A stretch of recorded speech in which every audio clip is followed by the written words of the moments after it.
Well, welcome back, everybody, to Obojima Tales from the Tall Grass. Apologies for the long hiatus.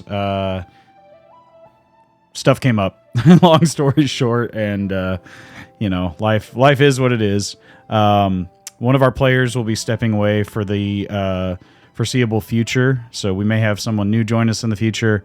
But for the time being, we are going to continue with the three remaining players we have here. We might do a little quick reintroduction as it has been some amount of time, so I might have you guys just reintroduce yourselves quickly when we get to that point. But as a little recap, last time our party had woken up to a flock of sheep dragons surrounding Okiri village, randomly coming into town with no shepherd in sight. They were swiftly identified as members of a flock of the Torelli brothers. And after a quick roundup, the elder Torelli brother arrived to realize that it was specifically those sheep dragons whom his brother was responsible for. A brother that had gone missing early the night before after the annual Blotcher tournament that our party had trounced all comers in. Once the sheep dragons were maintained, you were asked if you could try to identify where the missing individual, the younger brother, Torio, had gone off to, and with some well-placed tracking ability and bits of magic here and there, you were able to track the wayward young brother northeast out of Okiri village into the hill country and in the deep forests towards some smaller mountain ranges and hillsides and a strange, dark, ominous cave. Inside, you eventually found the young missing Torelli brother, who seemingly was not alone in this cave. And after a bit of conversation with him and frantic, nonsensical conversation to you as well as seemingly to himself, another voice presented itself.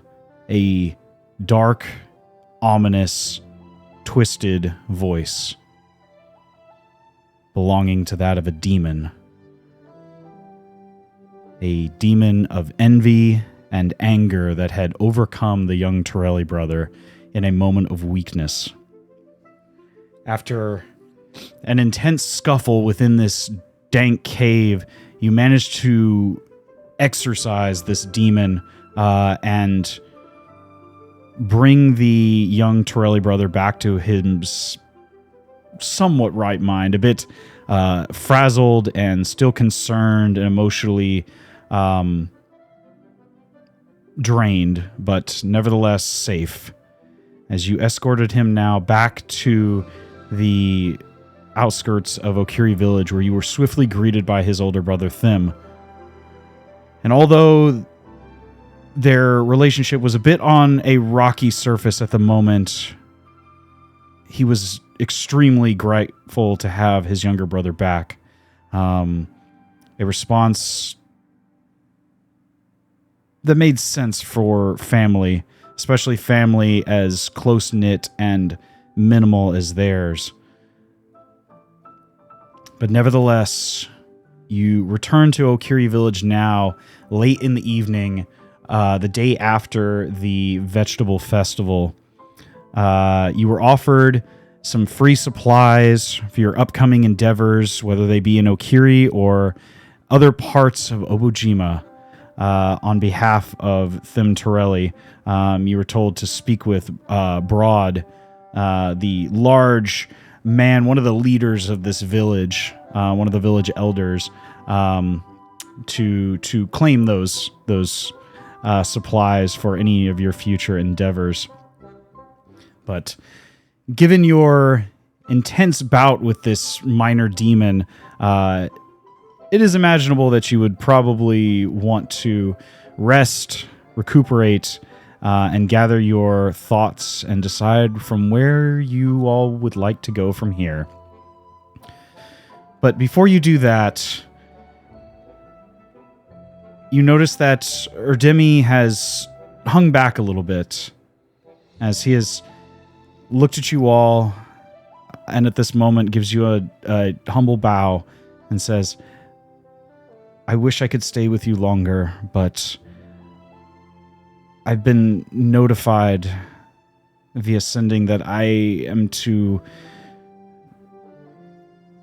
find my way further eastward in an attempt to assist some other witches and covens with some business that I cannot disclose at this time. I hope we meet again, friends. But until then, stay safe, and I hope to see you again soon.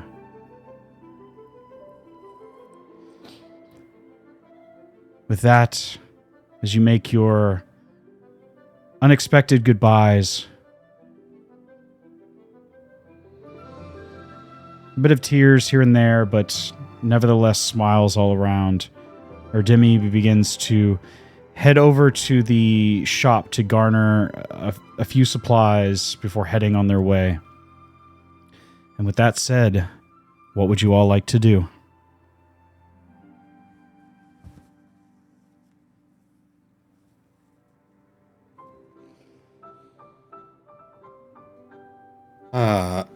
Let's see. Question. Sorry, I don't have the map up. Where are we right now exactly? You are back in Okiri Village. Let me go ahead and pull we are it in the back village, up. okay. Yes. Yeah. You are at number 3 on the map. Just north of where it says the Gift of Shiratashi. You're on the northern edge of the Gift of Shiratashi. Yes. Also, Axel, if you wouldn't mind just giving us a brief reintroduction to your character for those. It has been a bit of time since our last session, so if you wouldn't mind. Sure. My name is Axel Smoothbellow. I am a Blue Dara Bard. And I had to pull my bio here. It's been a minute, too.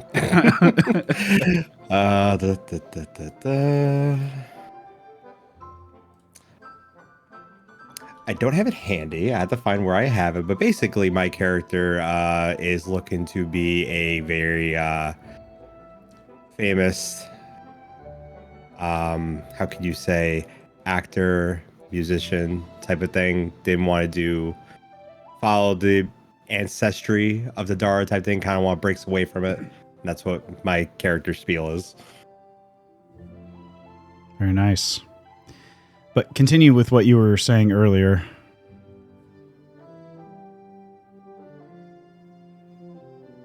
Wait, what? Didn't you were saying you wanted to do something earlier? I apologize. I interrupted your. I was just trying to figure out where we were because I was gonna say let's head back, but if we're right here, then yes. I'm not sure. Yeah, you had just you can see Torio and Thim, the two Torelli brothers, have already just left you all before your conversation, saying goodbye to Erdemi. At this point in time, your brief Nakudama spellcasting companion.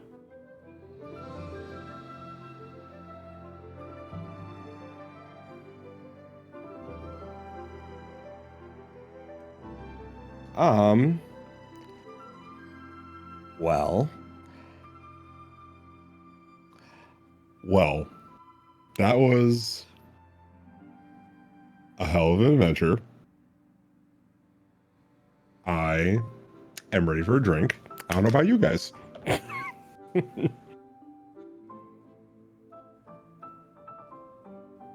I'll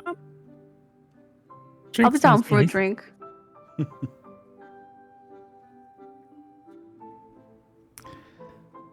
Mimpsy, again, same question. If you'd like to reintroduce your character briefly. Sure.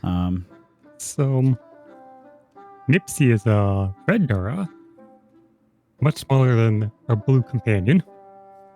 And Mipsy is a druid of the lotus petal. And Mipsy is one about flowers mainly and is trying to be one of the best potion makers.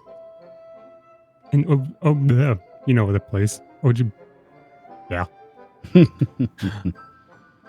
And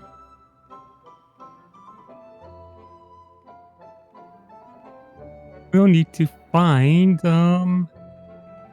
Chief Uba at some point.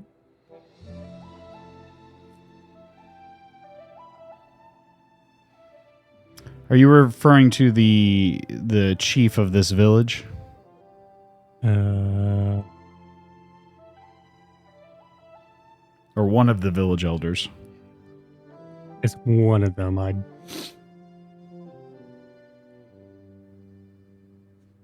don't think he may where he is. Give me just a moment. While I'm looking that information or grabbing that information, Mirage, would you like to also reintroduce your character for us, as it has been some amount of time? Sure. I am a shapeshifter rock? Changeling. Changeling, was that close enough? I am part of the Courage Brigade Cadet.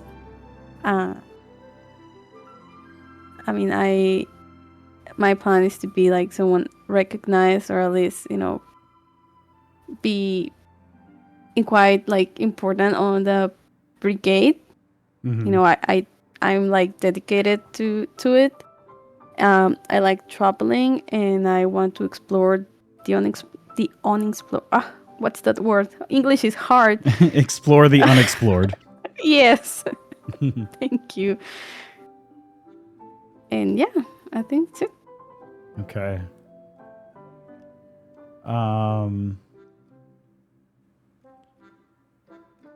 Give me just a moment. I think the chief I meant to say last time, Mimsy, was Miss Lindley.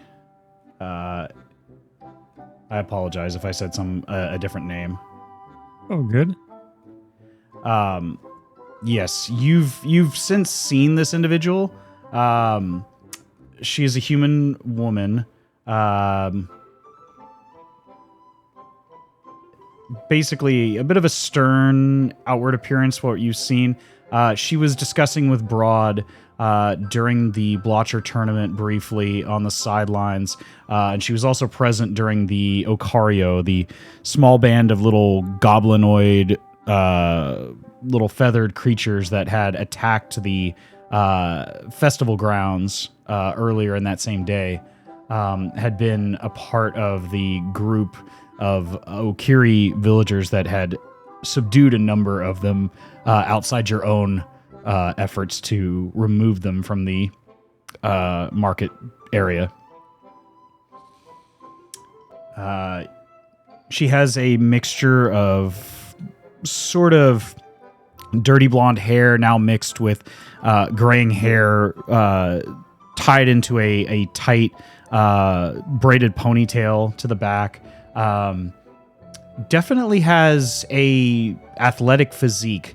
Definitely something that you've noticed is a bit unusual for even for some of these very stout farm workers, as that is the majority of Okiri population are farmers. But this individual in particular seems to be has a different sort of physique that you wouldn't expect from a farmer, like more lean and agile and still very athletic for their age, which you imagine she's probably mid-50s, early to mid-50s in human years. But definitely carries herself with potentially what you've seen just in passing as a as a former life might have been a soldier of some kind. Definitely has that posture that you would imagine from some sort of trained combatant, if you will. You can see all around you now as the Torelli brothers and Erdemi have left your company.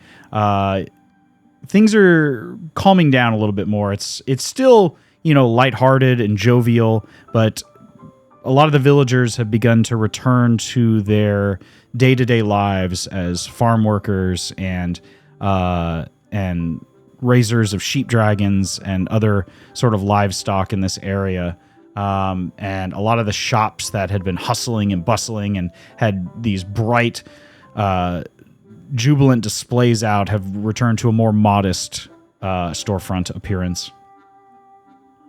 Nevertheless, you can see in the center of Okiri Village, there is still the largest building in the very center of the village is Bree's Mercantile, where you had stayed the night before.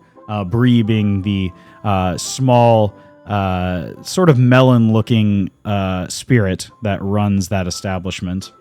But you know that north of that, there is another set of large buildings that seem to function as a sort of makeshift town hall. That perhaps someone of leadership level might be in attendance at the moment.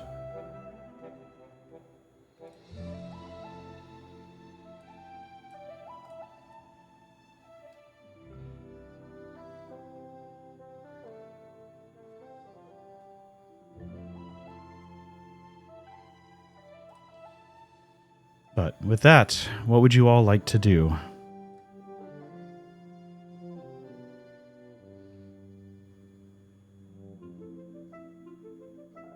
I will follow the group. I say we go to get a drink. We're not dying tonight or today. I don't know what I time. agree. 5 o'clock somewhere, as they always say. Right, yeah, exactly. I like. You notice just looking up at the sky and the setting sun, it's pretty well past 5 o'clock at this point. It's maybe an hour before the sun has completely set and you'd be into the darkest part, or the beginning of the evening night sky.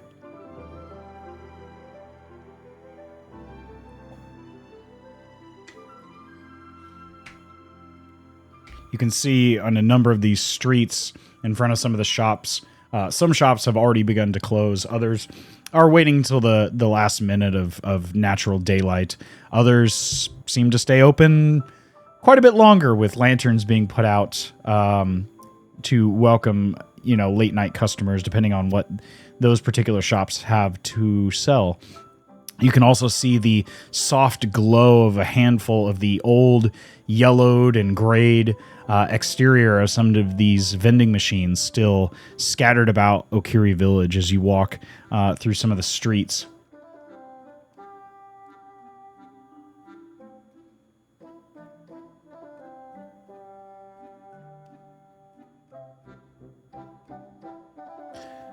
But if it is a drink you search for, you do recall that there are just a little bit further south of that northernmost point where all the makeshift common area / town hall segments of the city. There are open air bars or izakayas, if you'd like to use that terminology. As these farm workers work hard and drink harder most every evening. So you can hear the rowdiness beginning to pick up as you begin to walk further north into the this deeper part of Okiri Village.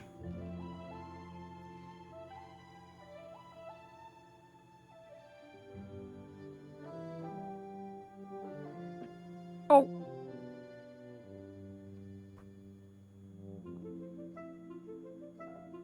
So is there anything particular you guys want to drink? we just go to a near one? Yeah, The let's new go with place? nearest. As long as it's smooth, I don't care. Oh wow, what a voice! You all step northward, and you can see that there are a number of these open air sort of beer gardens, izakayas, open air bars, however you want to describe them, scattered about, some of which are just makeshift extensions, some folding tables, miscellaneous chairs spread out, and just sometimes just a large table with a bit of cloth spread about it and bottles of liquor and wine stored in coolers of different kinds. You can see one of them in particular is fairly busy. I wouldn't say like crowded, but fairly busy. You can see at one of these makeshift tables, there's what looks like some sort of smooth container, either made of stone or some sort of hardened material. And even at this distance, it's a fairly warm night tonight, and you can see that there's almost like a fog, like a chill coming off of this container that these bottles are in, which is strange because you don't see any type of ice or anything in it. But you do see that as you get closer, there are little specks of movement all around this container and inside the container. Mipsy, you would recognize that these are likely some sort of spirit giving off chilled energies and things of that nature. They find it entertaining to try to freeze these adjacent bottles, and they've essentially made this container the little makeshift home. They look like little motes of frost floating around these bottles in this container.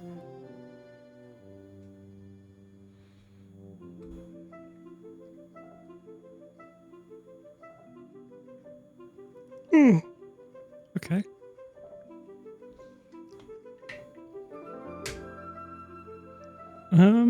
So I'll try examine these things to figure out what's going on.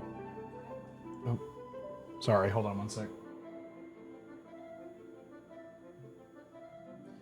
Can you repeat that for me? I'm sorry. I said I'll examine these things to see what's going on with them. Okay. Give me either a nature or arcana check, your choice. Well, both are the same, so 18.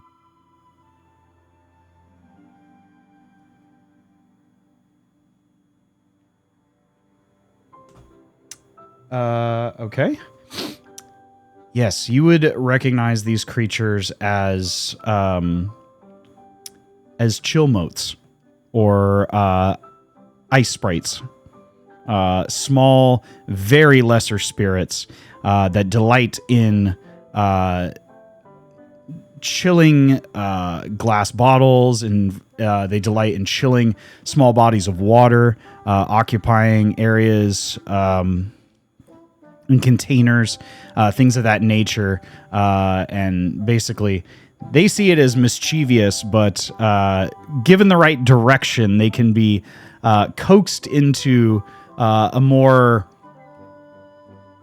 useful occupation of an object or container, like in this case, as a makeshift cooler.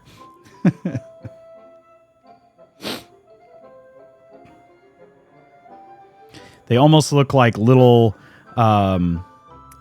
mothballs, but they're, instead of like some sort of fabric material, they're made of like pure frost or ice. And they're about the size of maybe the size of a ping pong ball. And you can see there's probably close to 24 inside this container. circling around the bottles, chilling them down.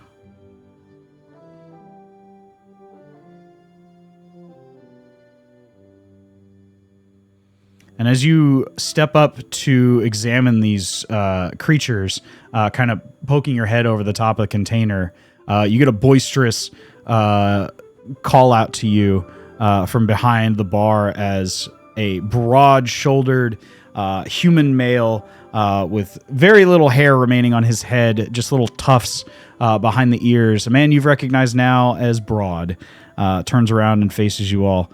Ha ha ha ha! Welcome back, friends. What can I do for you tonight? Would you like a drink? Why, of course. What would you like? We've got some, a variety of soured, ciders from around this region, a handful of wines from down near Yatamon and Tide Pool, as well as some fermented liqueurs from the abundance of fruit we had this year.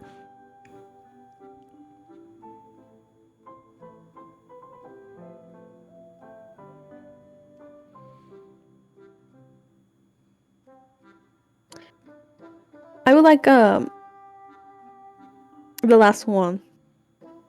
The liqueur of the fruits. Liqueur.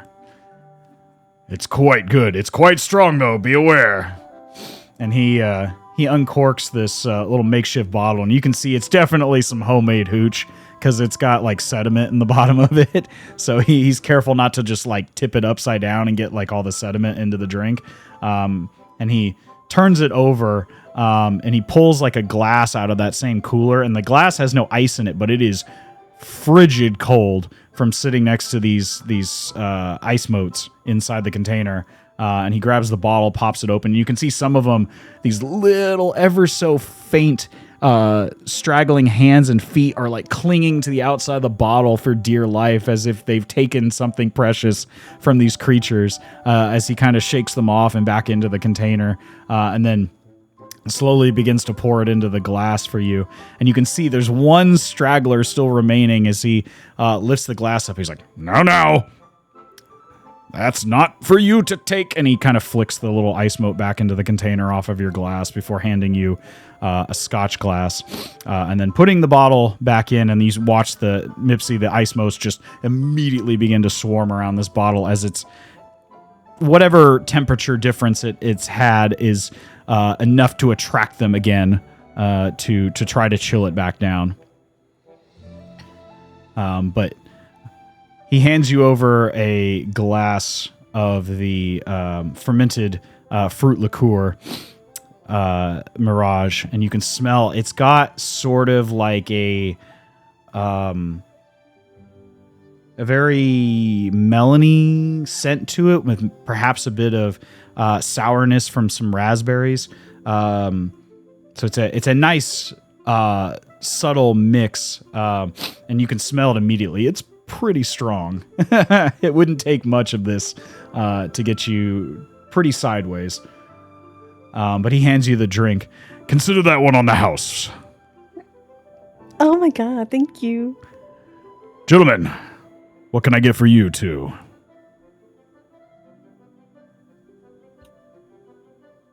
I would have the same thing. Coming right up. And he watches, he pours it again. Again, the little ice motes are clinging to the bottle and the glass, but nevertheless hands you down the scotch glass, and it is frigid cold when he hands it to you. And you get the same sort of scent of raspberries and melon. And for you, big fella, what's it gonna be? That does look good, but I'm looking for something a little stronger. How strong we talking?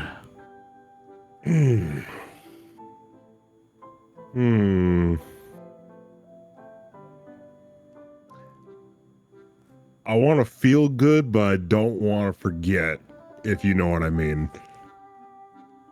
I think I catch your drift.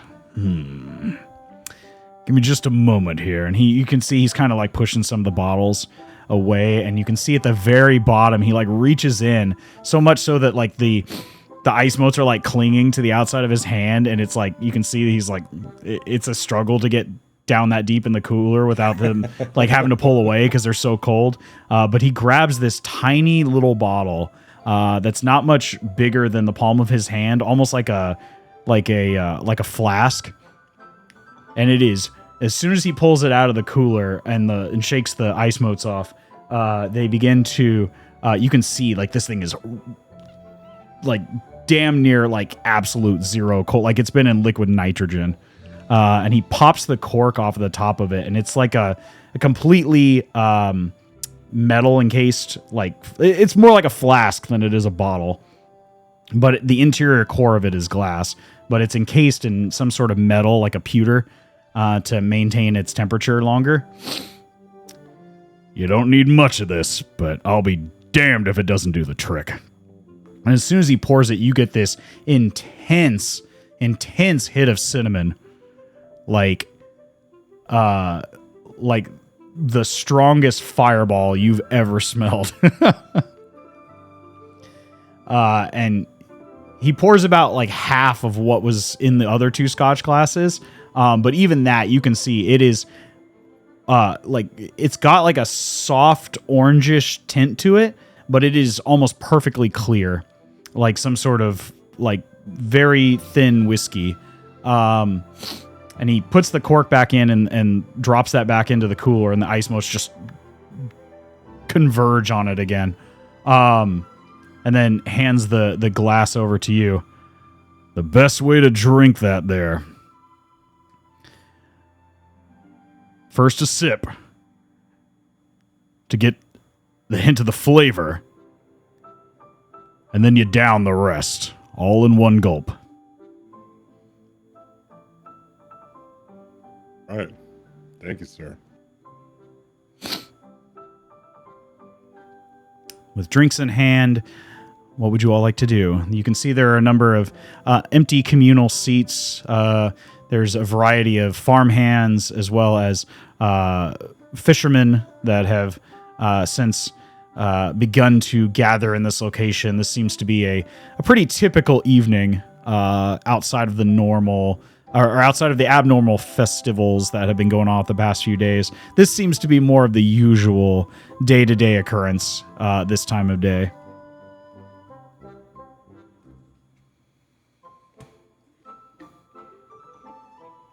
I raise the glass and I say, "For not dying today." And I stare at Axel because I heard that he has to take it in one shot, so I want to watch him do it. Oh, okay.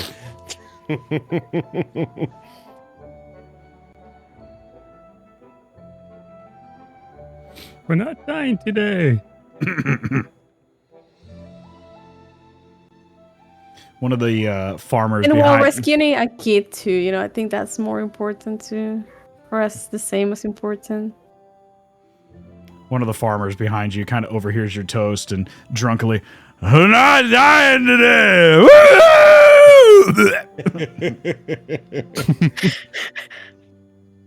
Kind of joining in drunkenly in your toast.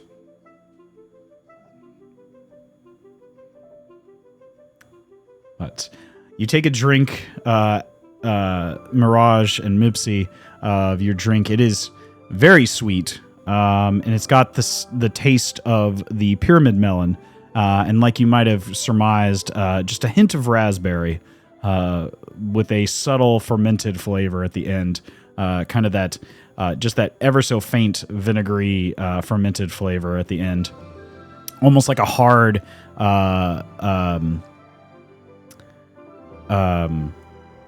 kombucha. Nice. I take it on sips because he says that it's quite strong. So It I is, take like a sip, yeah, and it's, then I take another one, and then take another one. right. This is definitely something that would be served over rocks, most likely, or some sort of whiskey stones, or ice. Axel, as for your drink, first initial whiff as you're close to your nose, it is very strong in cinnamon, as if it has been soaked and then filtered through more cinnamon sticks. You do detect the faintest hint of some sort of like, it takes a moment to get past all the cinnamon, but you do get the hint of some sort of nutmeg and like some sort of chocolate as well. So it's more than just like some fiery hooch that you're drinking. It's definitely had some amount of love and care taken into its creation, but it is hard to get past all that cinnamon and just the strong scent of alcohol.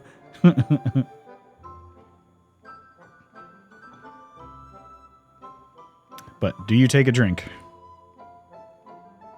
Of course. Watching Exo. Straight in the eyes. Just as instructed, you take an initial sip, and it is a strong, like, bite of cinnamon that fades almost as quickly as it came, leaving behind just a thinly veiled burn on the tip of your tongue as you get used to the flavor. And then once you've steeled yourself, you take the drink back all at once. Give me a Constitution saving throw, Axel. Of course.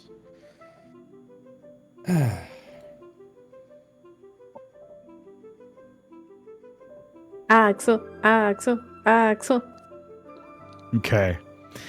It burns like hell going down, but you are a large individual, and you are able to stomach it, and it definitely clears your sinuses as it goes down, and you have this initial guttural reaction as if you feel like you're going to be sick, but then it's just like a deep guttural burp, and it comes up and it's like almost like you feel like flames shooting out your nostrils. But it's good. It's extremely strong as you get a very rapid buzz. It's like. So how was it? How do you feel? Are you gonna throw up? All right, relax. This is my first time having a strong drink. But the first one having this one, we never knew. You never know. Gotta be a wise guy, don't you?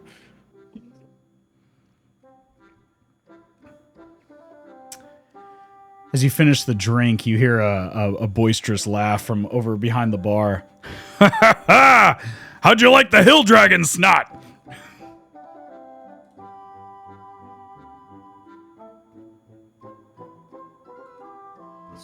It's quite strong, but quite tasty. Well said, well taken. Would you like another?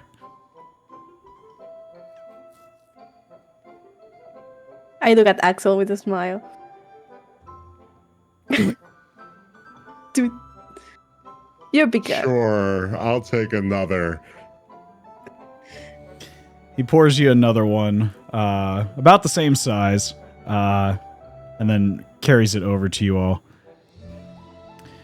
Your drinks are on the house tonight. I heard what you did for that Torelli boy.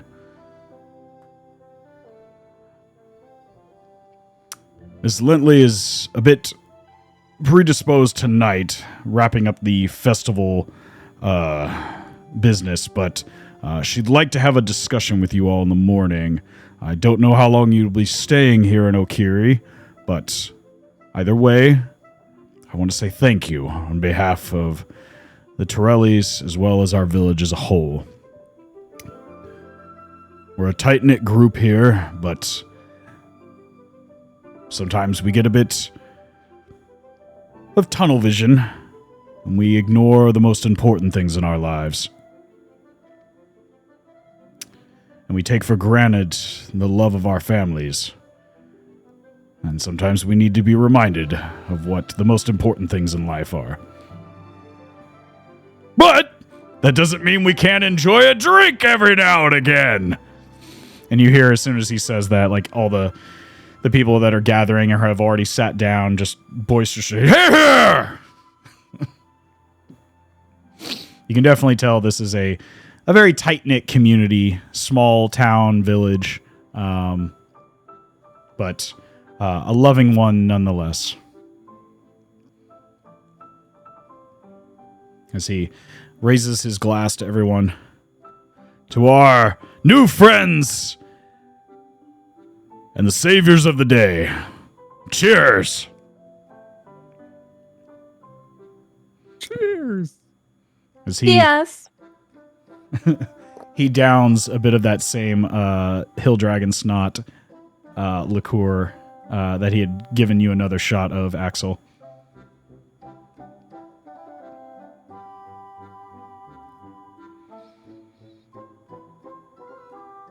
But you don't need to make the saving throw again. I think you've already come to terms with how strong this is, and you're much more prepared this time. But is there anything you all would like to discuss before we move things along here for the evening, or anything else you would like to do? No. So Axel, how do you start playing music? How to get into it? Yeah.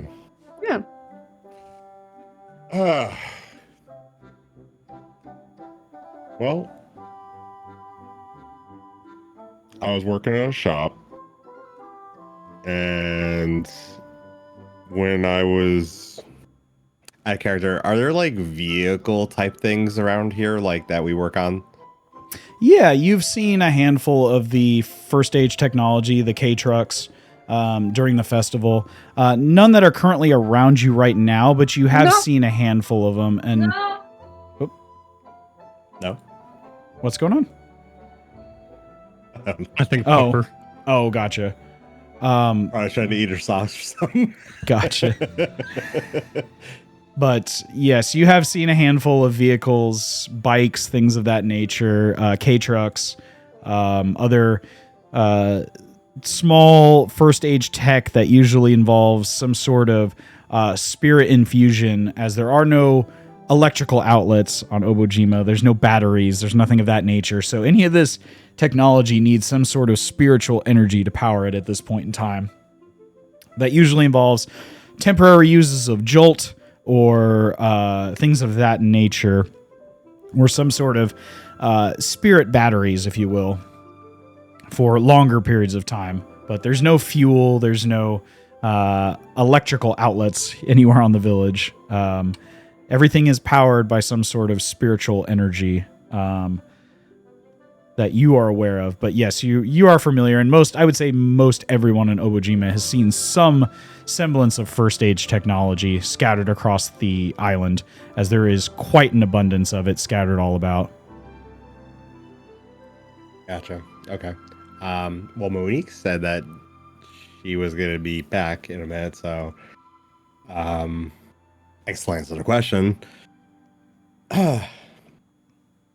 basically I was taking around in a trunk, and I happened to see a lute, and I was drawn to it, and I just really just became fascinated with music, and it just came from there.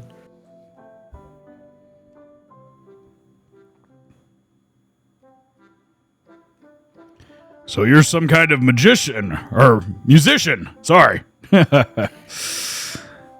Well, I've seen you do some strange things too, so maybe you're a little bit of both. Can you play us a little tune? And as he says this, you hear some of the surrounding people, yeah, play us something. Sure. Why not? You mean you're giving us some drinks? That's the least I can do, right? So tell us, will you be using your lute, your guitar, or some other instrument for this evening? Oh my god, that's a good question. All right, hold on. Let me look at this fucking guitar again. It still functions as, I would say it functions as a lute normally as well, so you'd be proficient in it. Okay. Oh yeah, no, I'm definitely gonna fucking crack out the guitar. I might as well fucking use that. Well, tell us how you go about playing this little ditty, and what kind of song are you playing for this this makeshift audience? Oh God. Oh, I'm gonna get my role play. And you're gonna like it or not. All right. All right. So, well, I guess I just had the guitar on the ground, so I'll just pick up the guitar, just flip it on, and just start like hitting a few keys just to get it tested, just to make sure, because I don't think I've used it yet. I think I just haven't got a chance to try it out yet. So I'll just test a few keys just to see how it sounds. And then as for what I'm playing, that's a good question. Stairway to the spirit realm. I thought you were gonna say Free Eagle or some bullshit like that. That would have been good too. Oh my God.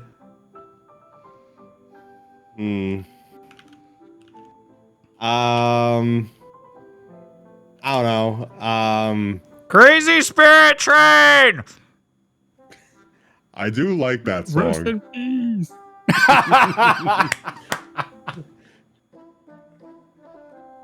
Rest in peace to Uzi. Uzi. I don't know. Okay. Oh, hello. No, there's a dog barking outside my house, so now my dog's like, I gotta talk too. We have to talk to each other. I don't know. I don't know. I'm not really good with like names of songs and shit like that. I don't know, something like jazz, like, I guess. Okay, a little jazz guitar. Go ahead and give me a performance check, if you don't mind. Sure. Hold on one second.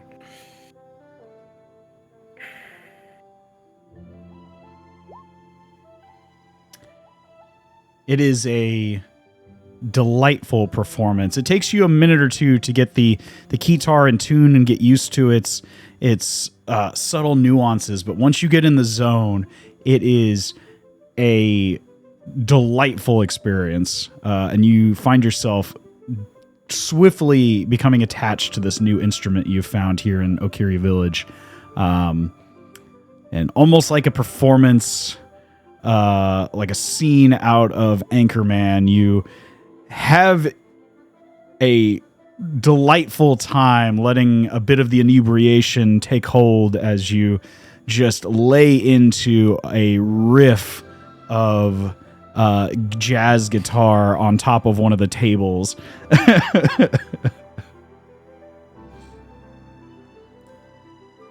As you get a delightful and ruckus applause from the group, and you can go ahead and take a point of inspiration, Axel. Hooray.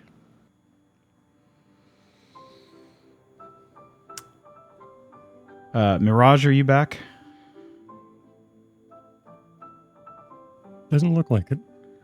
Why don't we go take a quick break? I've got to run down and grab something at my front door real quick, while we're waiting on her, and then we will continue onward. So while we're on that little break, decide what you guys would like to do, if there's anything else you want to do this evening, or if we want to go ahead and roll into temporary accommodations and possibly the following morning. So, Alrighty. sound good?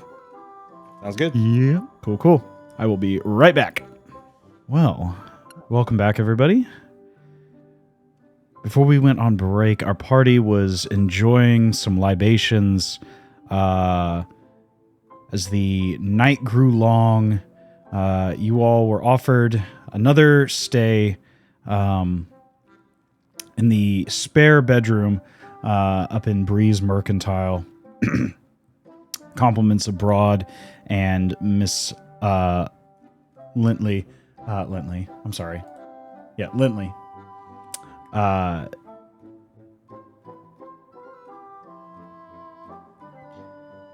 After all that has transpired, you sleep soundly,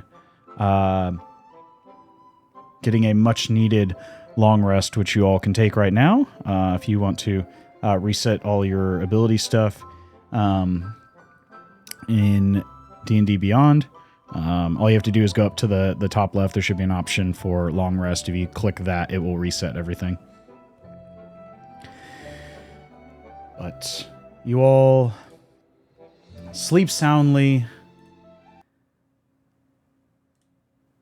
enjoying the much-needed rest after such a strange encounter with a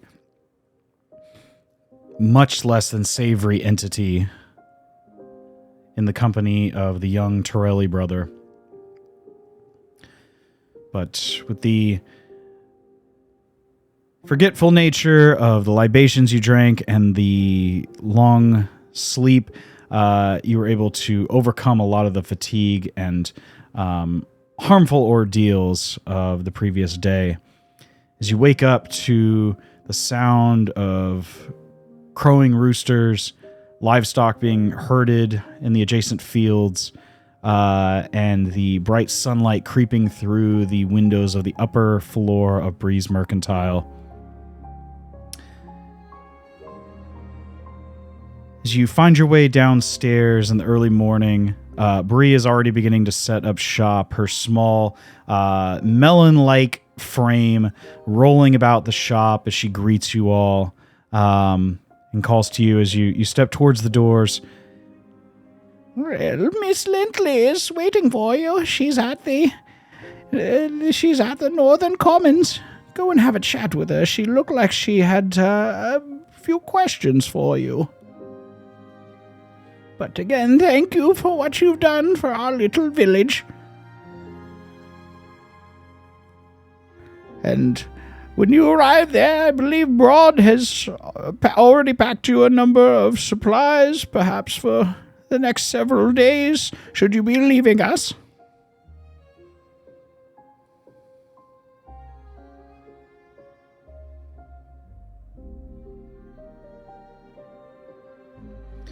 But with that, what would you all like to do?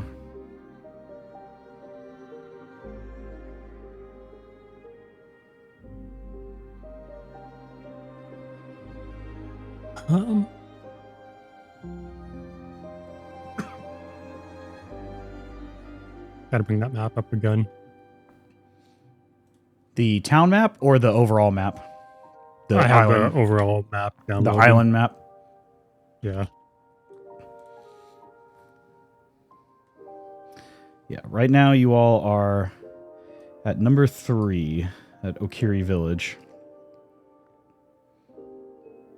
Is there a particular path that you all are wanting to take? Some of you already perhaps have your next destination in mind.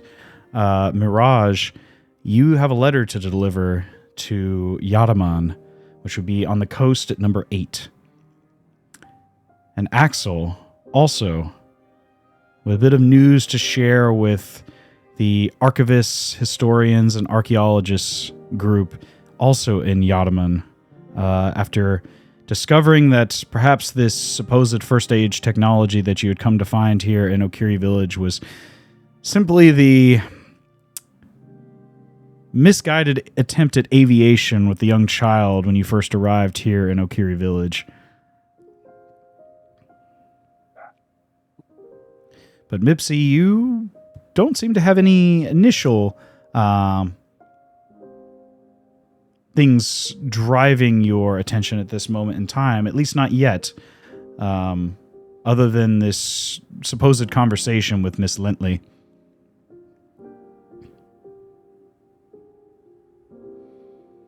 Well, I'm just looking for plans, so really, wherever anyone else needs to go, I'm following.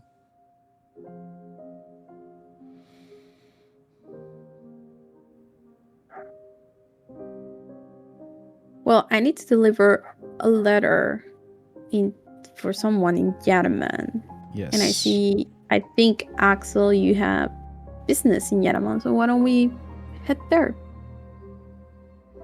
If you all wish to stick together, of course. Not opposed. We work well together.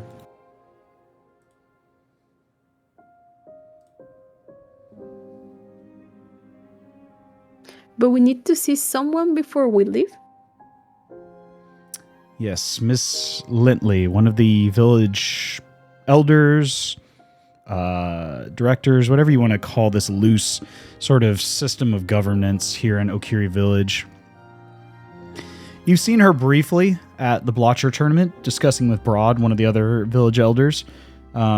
She seems to be, as you've seen, and as Mipsy has probably described, seems to carry herself as some sort of, training and background, of what kind you're not 100% sure, but she seems to carry herself with a posture of perhaps some sort of military training or combat training of the past.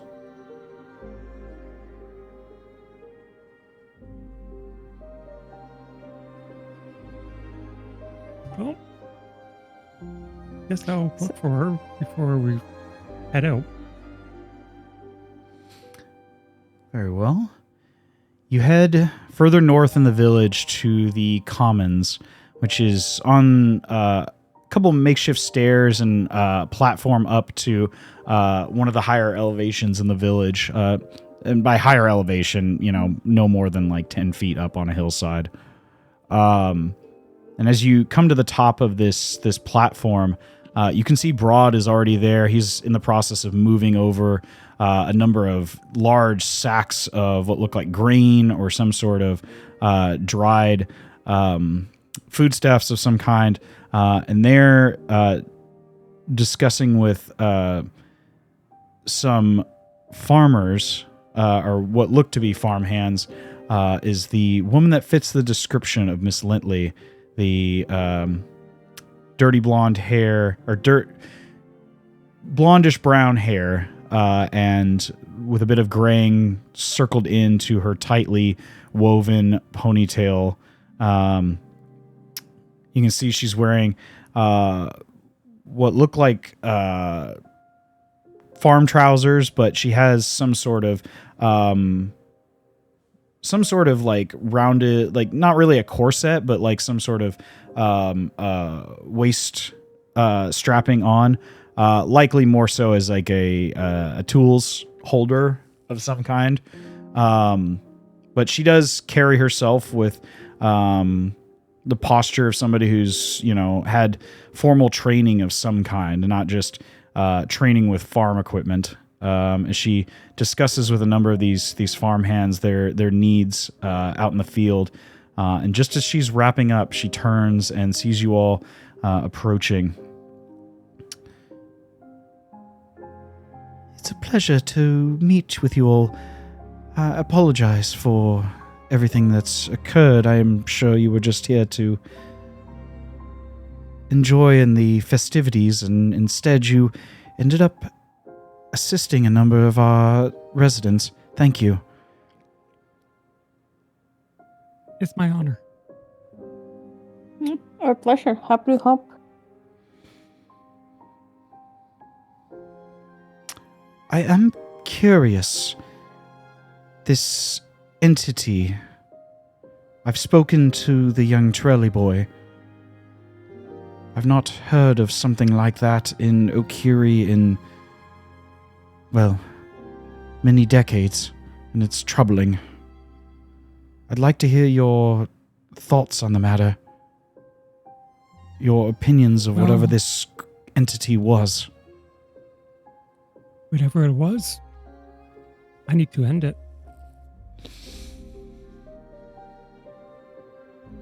It's a good place to start, but I'm not sure I quite know if that's even possible. You seem to have subdued whatever it was, at least for the time being, but the thing with demons and what many people are calling this corruption, whatever it is, seems to be slowly taking hold deeper and deeper into the island. And as she says this, Mipsy, and you hear the word corruption, you've only seen it a handful of times, but you're aware of it in your association with some of your contacts across the island, and you've seen what it's done, especially on the eastern shores. That whole villages have been almost entirely enveloped. You haven't seen it firsthand, but you've heard terrible stories of the entities that spring up from this corruption, this ooze. And it seems odd that something like that would be associated with this, and that this was not an isolated incident, but you're uncertain whether or not it also couldn't be associated. And you can't get that worry out of the back of your mind. Either way, I'd like to again say thank you. And Broad has offered you, and as well as by way of the Torellis, some supplies for your upcoming endeavors. Wherever you may be going, Okiri thanks you. And she motions towards a number of satchels sitting on the table. Inside each one is 3 days worth of rations, a minor healing potion, as well as a small variety of local produce from here at Okiri Village. There's some sealed pyramid melon, so basically one pyramid melon for each of you, as well as a variety of other fruits you're not as familiar with, but you could certainly take a closer look at them in the near future.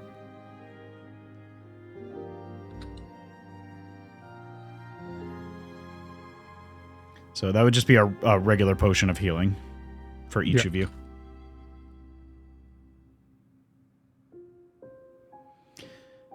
Hopefully it's not much, but it's what we'd like to offer you as a form of compensation and thanks for stepping in when you certainly did not have to. And she gives you a subtle bow of the head. And at this point in time, you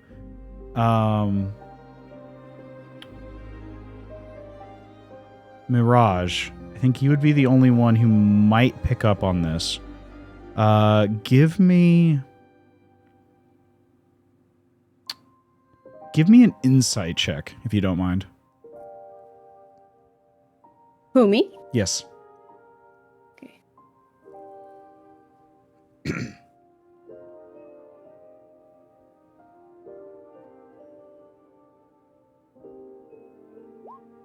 Okay.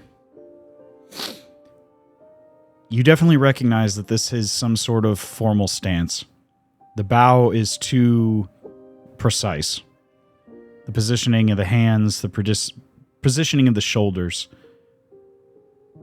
the straightness of the spine, the straightness of the neck in relation to the spine.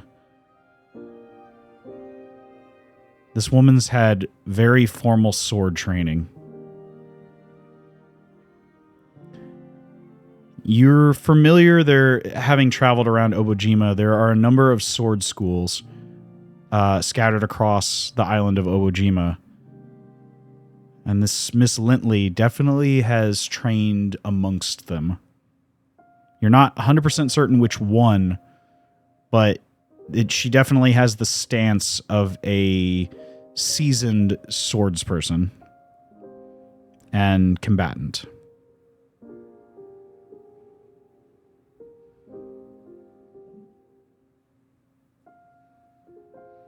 As she stands back up straight, she looks at you all. I wish you the best of luck, and should you return to Okiri Village, know that you are always welcome. And thank you again for everything that you've done for us the past few days. Is there any questions I might be able to answer for you before you go on your way? Just one. Yes? Any materials to slow down corruption from a person do you know of? I'm afraid not. That's definitely outside my realm of expertise. But I would imagine something that severe would require quite powerful ingredients and an even more powerful alchemical mind to implement them appropriately.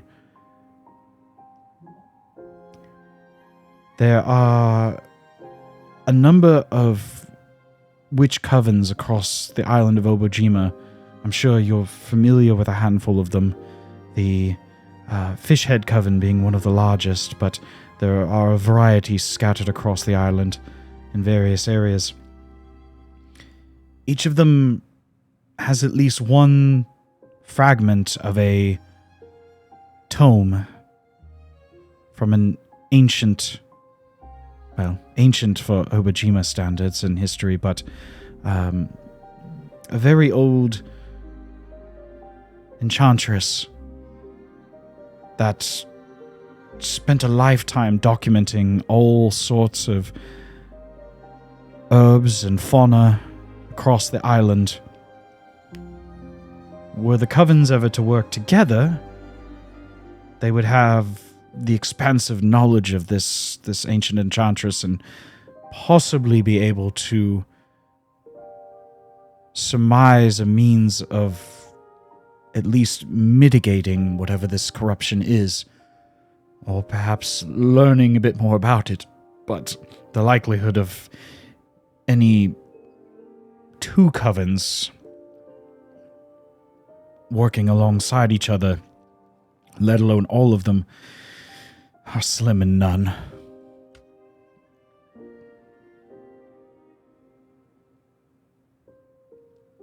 Right, thank you.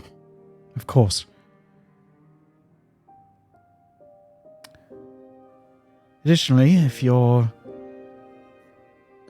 where are you heading, if you don't mind me asking? I'm just curious. Might I be able to assist you if I know anyone in that region? Well, I'm following these two, so I don't know where they're going. Well, as thus far, we are trying to head to Yatamon. To Yatamon. Okay. Yatamon. Well, that's not an uncommon location.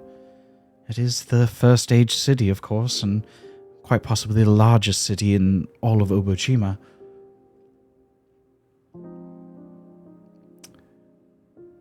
I have a friend in that region that you all might be interested in speaking with, and they might be able to point you in a direction, of course.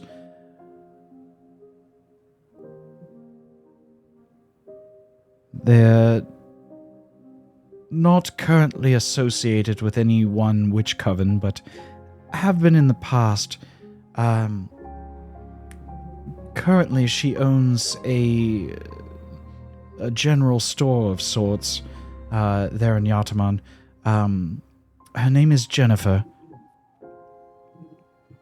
And as she says this name, Mirage, you turn over the letter recognizing that name, and you look on the back side. The letter you're to deliver is to Jennifer. Of Jenny's General Store in Yatamon.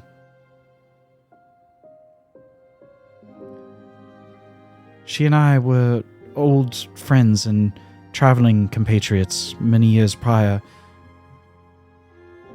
She's quite capable in both understanding and implementation of various apothecaries and minor magics, things of that nature. If that's what you're searching for, little one, I would definitely pay her a visit. I would just nod. Sure, we will. Thank you. Of course. As you begin to say your goodbyes, you see Broad set down a sack of what looks like potatoes tied up in the corner. Well, it's been a pleasure having you in the city. City's a bit of a stretch, Broad, but... Well, thank you for coming to Okiri. If you're ever in the neighborhood again, don't hesitate. I'll save you a drink and a place at the table.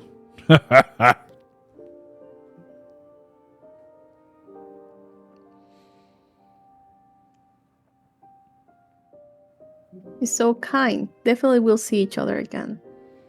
I look forward to it.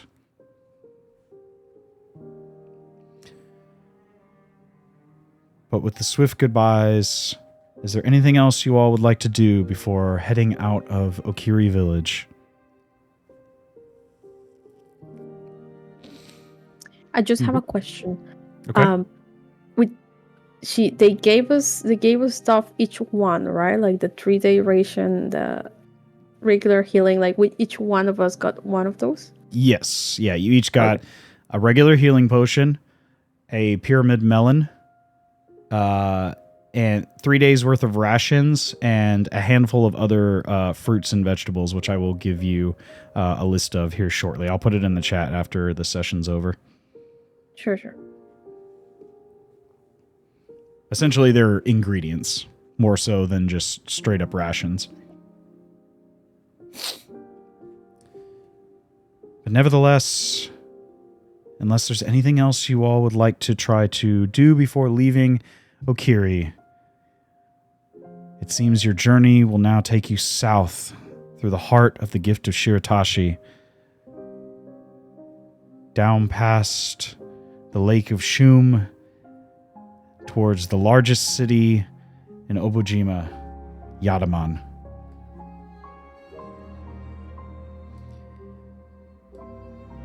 As you exit and Mirage, you look on your map, you realize that this is probably, for all intents and purposes, about a 4-day excursion to get from where you are now down to Yatamon. About 3/4 of it just to the Lake of Shum, down at number 4, and then on to Yatamon at number 8. But it is early morning, perfect time to set out towards your next destination in Obojima. Is there anything you all would like to do or say or take care of as you exit Obojima? Otherwise, I'd like one of you to roll me a D100 for the first day of travel. I just want to turn out. Oh Oh, wow. wow. Holy smokes. That's a way to start. Okay. Yeah. Okay. Damn. You know what? I don't say anything. Just kidding. Okay. I mean, I was just gonna turn around to the boys and say, like, guys, it's a 4-day trip. Are we all ready? Are we all prepared? Yep. Okay. That just happened. This is gonna be fun. About 100. About 3 or 4 hours into your first day's travel, heading through the plains and some of the denser, I wouldn't say dense, but denser segments of forest further south, you find yourselves on a main road, so main that it is in fact paved for a portion, and quite smooth. As you head along the outside of this paved road, this single 2-lane carriageway, one going north, one going south, and you begin to hear coming from behind you, this puttering sound, this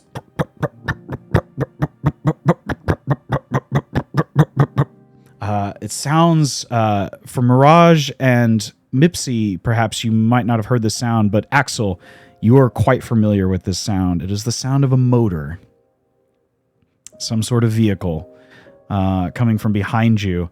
And it looks to be some sort of K-truck. As you turn and look at it, as you're walking down this lonely and empty road, you can see it is approaching swiftly from behind you. Not like in any sort of malicious way, but swiftly along the road behind you. And as it gets closer to you, it kind of rolls a little bit past you and then slows down and almost comes to a stop and just is kind of crawling forward as you see a elvish man stick his head out of one side on the passenger side. Oi! Travelers! Where you headed to? And the Yatamon. To Yatamon? We ain't going quite that far, but if you like, we can give you a bit of a lift. We're heading to a small village just a ways south. Might save you some time. You're welcome to hop on the bed if you like.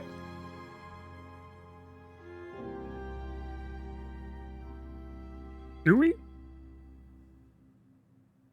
Because I'm okay with it. Yeah, I'm down. Sure. You can see there's just enough room. There's a handful of stacked hay bales stacked up just on the backside of the K-truck, but there's just enough room for you all to sit, not perfectly, spread out and comfortably, but comfortable enough and more comfortable than the long walk towards the next stopping post and small village along the way. As you all climb into the back of the K-truck, you can see there's a human man driving, and you can see that there's an elvish man in the passenger seat. Both of them wearing, dusty farm overalls. Y'all heading to Yatamon, right? As he fires the K-truck back up as it begins to putter to life. Axel, you can see that there's some sort of spirit powering this otherwise empty motor.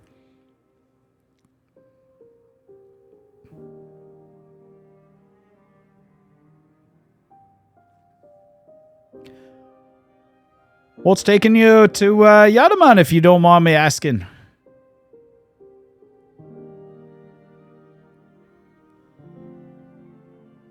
Well, for me, it's delivery. As part of the brigade. Oi, Curia! Don't pass by your folk too much in this area. Then again, we don't have too many folks here, so it makes sense. What about you? What about you lot?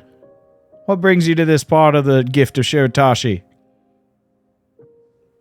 I'm just making sure these two are safe. You could say I'm like a little bodyguard.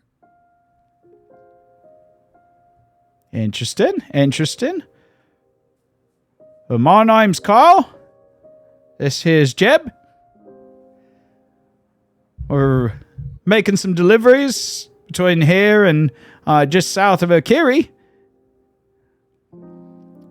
But hopefully we can save you a bit of time. And with that, you can shave off half a day from your trip as they take you further south, much further along than you would have otherwise made it on foot. As you head an extra 25 miles in your trip further south towards the edge of the Lake of Shum. You're, at this point, pretty deep into the center of the Gift of Shiratashi. As you've traveled about I'd say 45 or 50 miles total on your first day. A stellar first day's travel. As the two farmers drop you off at the edge of one of the small villages, giving you a polite and gentle wave goodbye as they head further eastward towards another smaller village, heading in a varying direction from where you all are headed.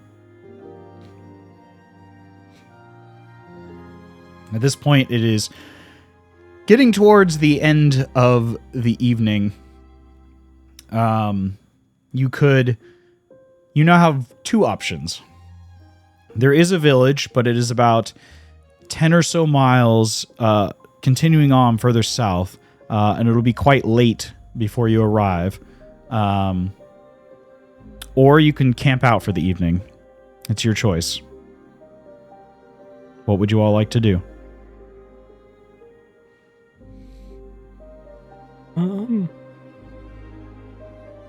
Camping out wouldn't be terrible.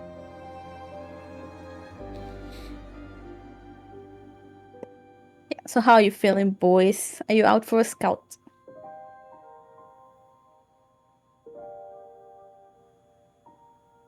A what? Like camping. Yeah. Never heard of it as a scout, but sure. Let's scout for the He night. doesn't- Yeah, let's go for the night. Okay. My English is bad, guys. I was thinking like Boy Sure. Scouts, you know? That's guys what I do that. thought you meant, but I'm like, That makes sense. I if you gotta put it in that question it. context. But like, I don't know. It made sense in my second language, English. That's all good. Well, it takes you a bit of time to find yourselves a little...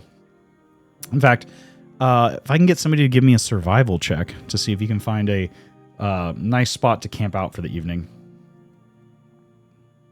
How are we doing on survival, boys? I have a +1, so maybe I have not a me. plus if I'm 5. there. Yes, Plus please. 3, so yes. Okay. Very good. Mipsy, you find a suitable location pretty quickly. It is a smattering of trees around what looks like there was some paths at one point that are sort of overgrown, some makeshift courses between certain areas. There's a large fallen tree that looks like it was likely toppled over in a windstorm of some kind. Some areas of soft moss have begun to grow up around the trunk of this tree. But there's some shaded regions, some rocky outcroppings, and some large patches where you could easily establish like a little campsite and a campfire. But a very suitable area for the evening. As you see the sun beginning to set on the horizon, what would you all like to do?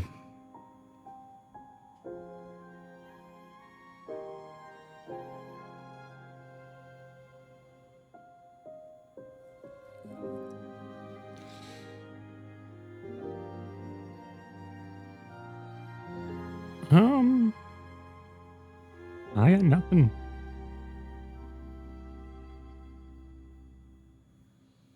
Hey, music man, play us a little jingle. Yeah! Yeah, why don't you guys go get the fire going and maybe I'll play a jingle or two. My favorite song is Keyboard Person.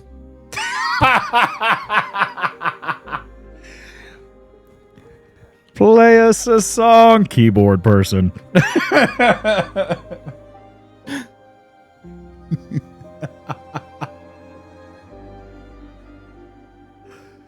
Oh my god.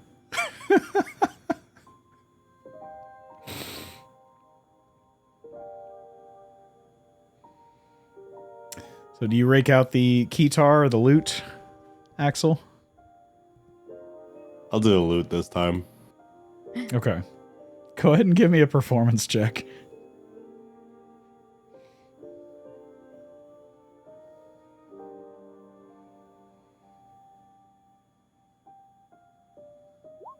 Okay. You guys are rolling really good today.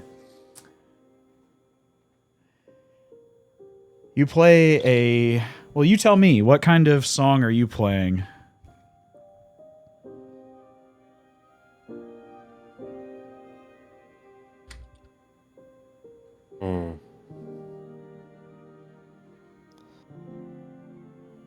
I think of a chill piano song. Okay. Tchaikovsky. No, just kidding. Tchaikovsky's 1812 Overture. At the corner stage, and neon lights hum in the air. It's the crowd by the bar with the drinks held high, and the sound check still not quite there.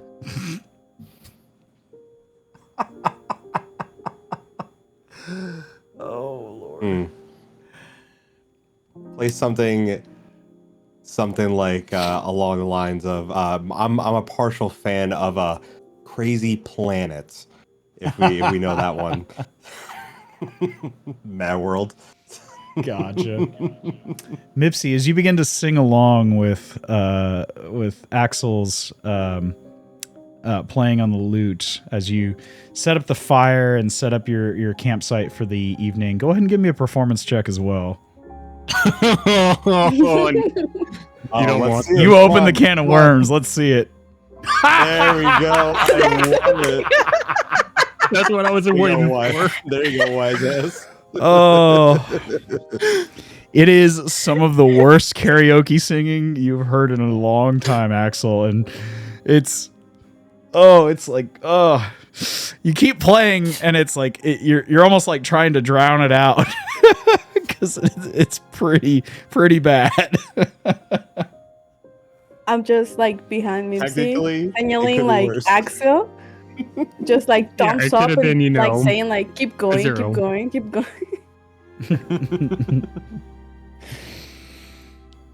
But I'm glad I have a negative in charisma.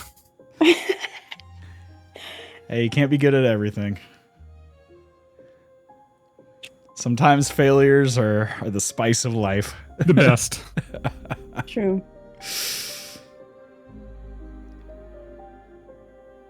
As you all enjoy the playing and not so much the lyrical addition to said song, it doesn't take you long for you to set up your camp for the evening. As you are out in the wild, you'll need to take shifts, unless you want to just wing it and hope for the best. But if you want to make sure that you're not being followed or looked upon by anything with carnivorous intent or any wild animals or beasts of this region. Not that this is the most dangerous part of Obojima, but still it is out in the wild and the open. So there's always a potential. You'll need to take turns and watch, or you can simply leave things up to chance. It's up to you. What would you all like to do?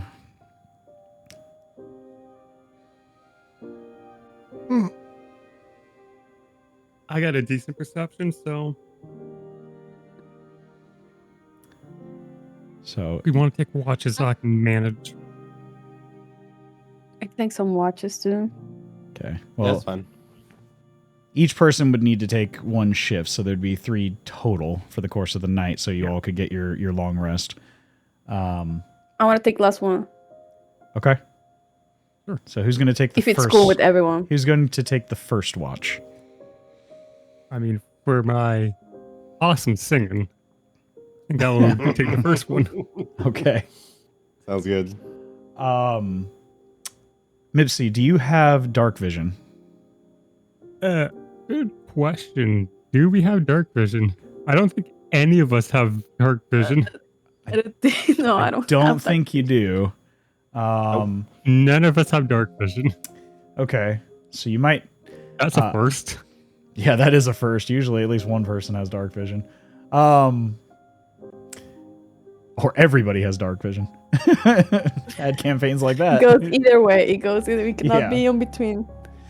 That is up to you. Your vision will be limited to about 30 or 40 feet, the range of the campfire, if you don't have dark vision or some other means of expanding it.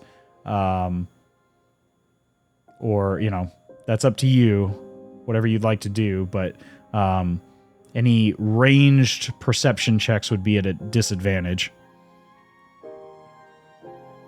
Well, I have a torch, so Okay. What's the range on the torch? torches give 20/20. Okay. And I can walk around. Okay. All right. Go ahead and give me a perception check then. It won't be at disadvantage. Okay. You don't spot any dangerous creatures roaming the campsite or eyeing you from a distance. You do see overhead, there are... At first you think they're clouds up in the sky, but they're too shapely to be clouds. And they seem to have long trails behind each of them. And you almost don't see them were it not for the reflection of the stars on their sort of amorphous forms. But what you see high overhead are large, gargantuan even entities. You've not seen them for many, many years, but you have heard of them. You have heard of them in other regions, and you've briefly seen them in the past in other parts of the island. These are giant sky jellyfish. Hmm. So give me just a moment here.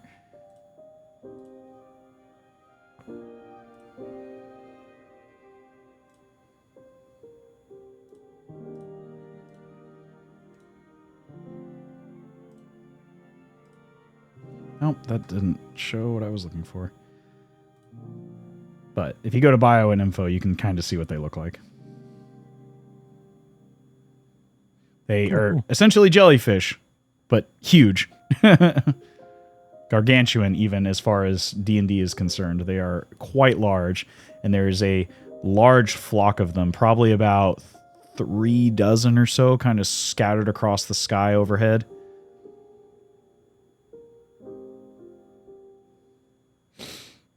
And you can barely see the reflection of them in the night sky were it not for the starlight and the moonlight reflecting over their sort of amorphous forms and the trailing tendrils coming off the back of them as they sort of pull in air from behind them and then slowly push it out like a giant bellows to move themselves across the night sky.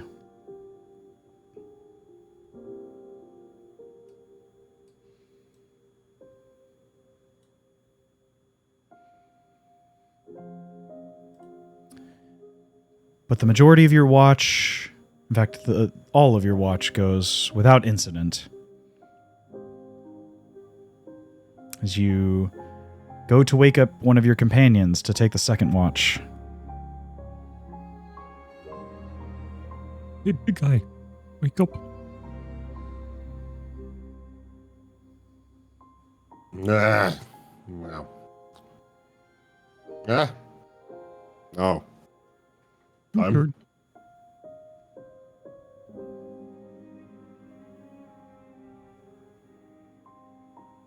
Okay. All right. Oh, all right. Okay, I'm ready.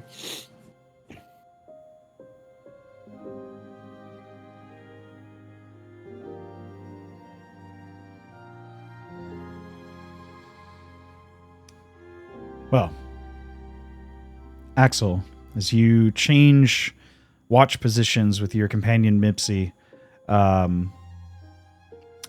same question. How do you overcome the limitations of your vision in this? The range of the campfire is probably no more than about 30 or 40 feet. Is there anything you would like to do to offset that, or would you like to make some sort of check at disadvantage?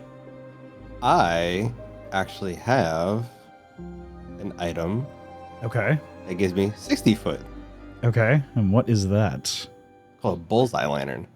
Ah, okay. I see. Very nice. Okay. As you spark the wick inside the bullseye lantern, as you use that as a means of extending the range of your vision, go ahead and give me a perception check, if you don't mind.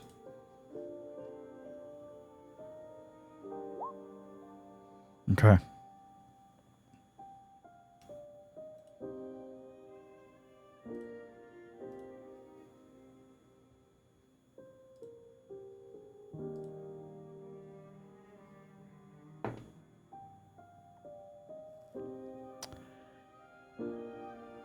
You feel confident through most of your watch that you don't see anything abnormal. It is quite dark, though, and as the dew point begins to fall, there's a soft fog that seems to obscure the cone-like nature of your bullseye lantern, kind of limiting its range and its effectiveness as the light scatters across this foggy sort of marine layer that's come across this area.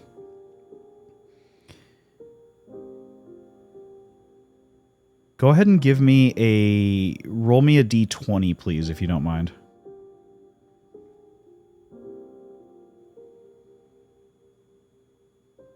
Okay.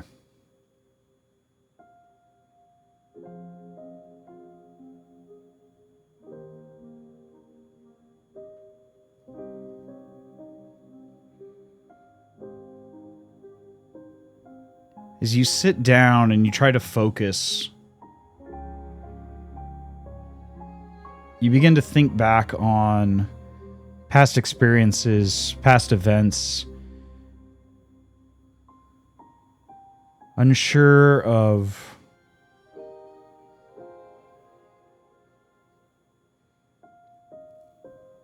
what exactly you should be thinking of at this point in time. Just trying to, as you just let your mind wander.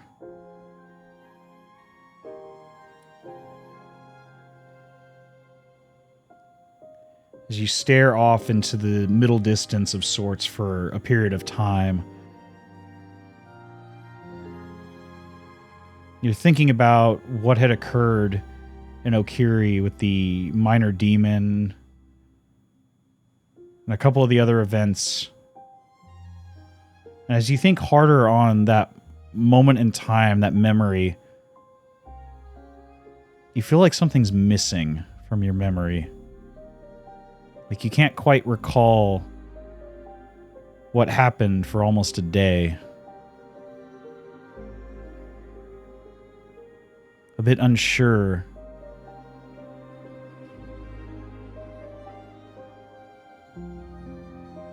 And the unsureness leads to an unsettling feeling.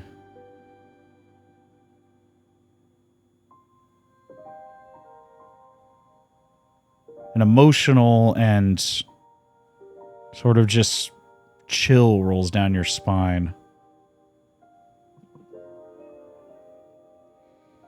And it's at this point you feel a sudden rumble from below you.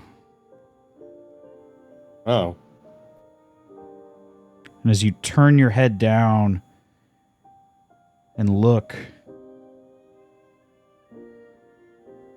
it's almost like there's this hand, a claw, reaching up from below the moss between your legs as it's pulled some dimly lit object that it clutches in its claw-like grip. And then, suddenly, from behind the claw and the moss, a single large eye looks back at you. as the ground all around you and your campsite begins to shake.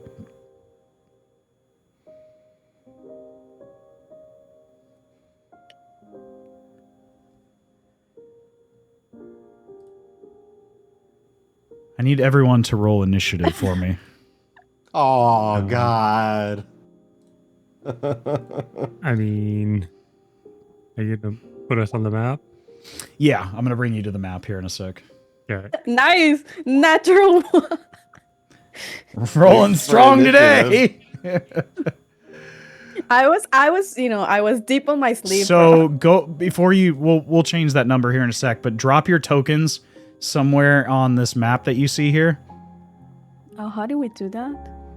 You just so go to the little book, your journal, and you'll see your character name. Just grab that and drag that onto the map. There you go. So, Axel, I would believe you're somewhere around here, and then Mipsy and you would be close together. Oh, and it let me change my my initiative number. So okay. Did you already change yours? Yeah. Okay. Mirage, go ahead and click your token and go ahead and roll initiative one more time for me, please. And we'll change it to the other one. Not your first rodeo. I always fuck this part up in our other campaign, so now I'm like, oh no, I know how to fix this. Where do I roll it? So Here you're on gonna D20? you're gonna roll it on D&D Beyond. So click your token here and roll 20. So just highlight it. And then on D&D Beyond, in the top center, you'll see your initiative deal. There you go. Perfect. And I'll change that to... It was better. Yeah, slightly. Slightly. But... Axel. I mean, where am I supposed to be? Near Axel? Or near... No, you'll be near Mipsy over here. I would imagine somewhere close by each other. I'll be here. Axel. Yeah, where do you want me to be? I don't know what okay, that's fine too. This is the eye and the hand that you see clinging up through some of this mossy covering right at your feet. As this tall, nearly 9 or 10 foot entity begins to ascend beside you, as this lone yellowy red eye stares back at you, and you feel like it's taken something from you, and you see this dimly lit bulb in its hand, and you feel as if it's taken some sort of memory directly from you, as you can't remember what happened for nearly a day while you were in Okiri. But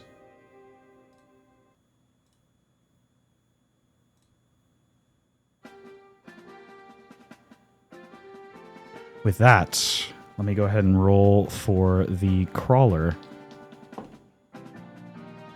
I think, yes. Let me add them to the initiative here.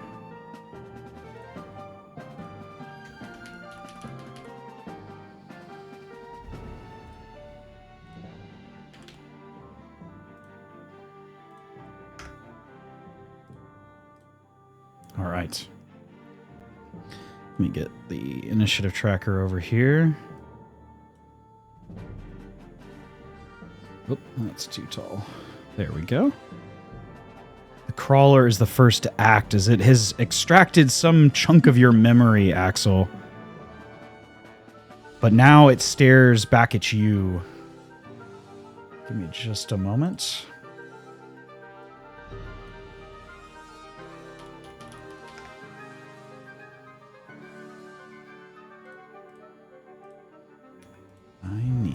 Where is it? There it is.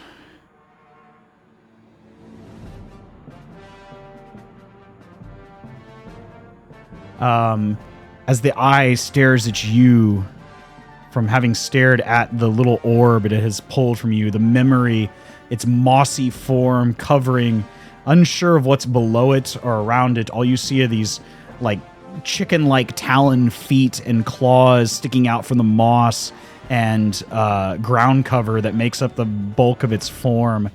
This eye stares at you and almost pulsates and mesmerizes and circles.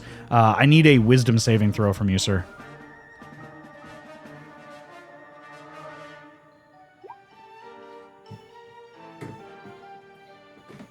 Ooh.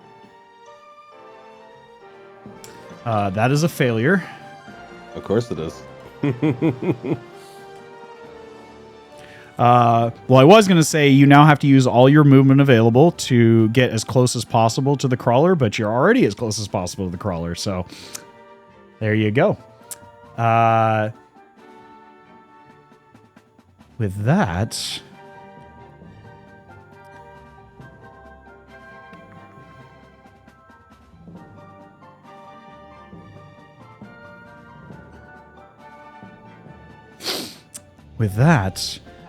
it's going to use its squeeze attack on you as the two spindly chicken-like arms reach out further than you expected as it goes to like squeeze you in a bear hug against its mossy form.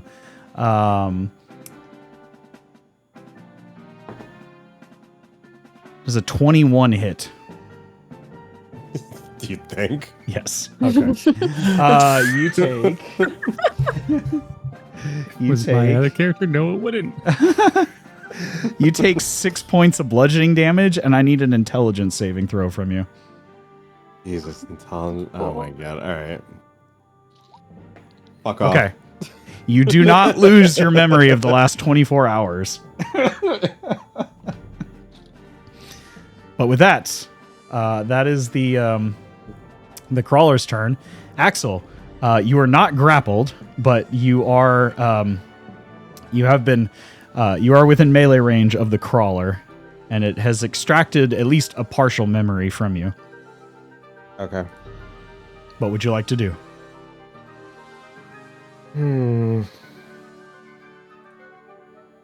So for my mask, it doesn't say. It just says I can craft 2 masks. I don't know, like, is it something that I would have had to have done prior?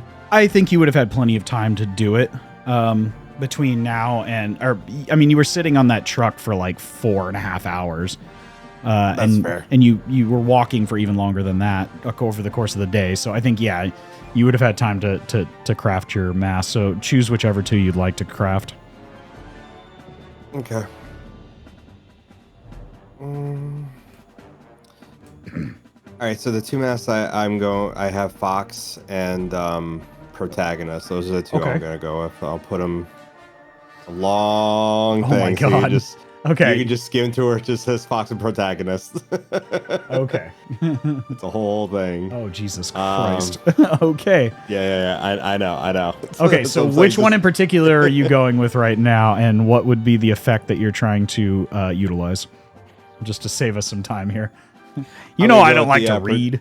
Reading? Who does that? I'm gonna go with Protagonist mask. Okay. So basically, bonus action, I mark a creature as an antagonist, and what's it called? I gain advantage on ability checks against him. Against the antagonist for a minute. On attack rolls or just ability checks? Just ability checks. Okay. Gotcha. Okay. Gotcha. Okay. Is that an action to don the mask, or is that... It can be an action or a bonus action. So Okay. I will choose a bonus action to put All on the right. mask.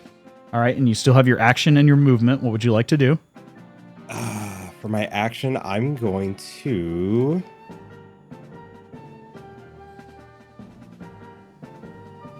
And describe to us as well. I know you said you were using the protagonist mask. What does your mask look like? Ooh, good question. You're a hero of time. Oh God, Nintendo! Please don't sue me and do the Shadow Realm at Nintendo. Yeah, my mask looks like a very familiar character in the land of Obojima. That looks like the very famous hero of Legend, Lonk. What's the character's name? I'm sorry. Lonk. I was going to say what, Dink? God damn it. God damn it. I just love imagine like a Nintendo. derpy looking Link, just as derpy as possible. Listen. I'm down to make it derpy. I just learned how to make the mask. It can look crappy as That's hell. fair. For all I care. It is very derpy looking. Mirage and Mipsy, you see this very crude mask of the famous adventurer Lonk donned by your companion Axel. Both of you are like, at first you're like, what in the okay, whatever, just go with it. Whatever gets you in the zone.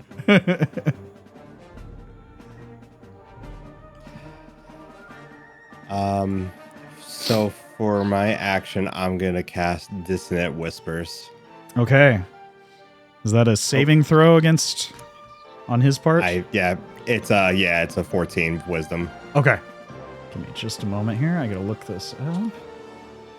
Okay. I was trying to display the. In fact, I'm gonna roll this on the top of the table. So they have a +2 to Wisdom. So I'm gonna roll this. Yeah. So they need a 14 total. So this needs to be a 12 up. That Yes. roll? Oh my god. No, it completely fails. So what is the damage that you do? So go ahead and roll your damage, and then what are the effects of Dissonant Whispers? And what do you say to this creature as you're in your Dissonant Whispers? So I'll just keep the 8. I rolled it by accident, but I might as well, if I'm successful, I might as well just keep it. So let's just It's up to do you. that. Yeah, it's fine. Okay. I'll keep it. Yeah. So an 8, and then what do I say to him? I start like playing like a low melody on my lute, and I'm just trying to think, what do I say to him? Use a hoe. Whoa, use a hoe. I'll start like berating him, just like going like, You're ugly. Nobody likes you. Go back to wherever you came from. I don't know, I can't think of anything creative right now. I'm cool with that. What are the other effects of Dissonant Whispers? Does he have to? Is there any movement or anything? I forget the effects. Oh, here we go. Right there. You go. Perfect. Let's see. Your Whisper is just going to 3d6 psychic damage. Creature doesn't it must immediately use its reaction if available to move as far as its speed allows from you. Okay, that's what I thought. I thought there was a movement speed component. Okay, so it needs to move. I believe its movement speed is 30.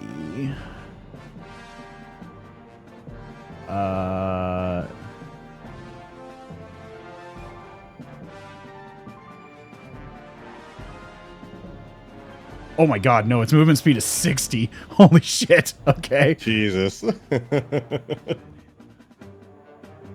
Oh my god. Yeah, it's like basically off the map here, so I'm just going to leave it here. But yeah, we'll just say it runs into a tree. Because there is a bunch of trees here. So that, like, as soon as you start whispering these discordant lullabies in its mind, it runs away and in the process drops the little mote of light that it was holding at your feet as it runs into this tree and is just completely unnerved by your presence. At least for the time being. Hell yeah. And as you pick up this mote, you suddenly recall what it was you couldn't remember earlier, as you find that your memory has been returned to you. But with that, is there anything else you'd like to do? You still have your movement.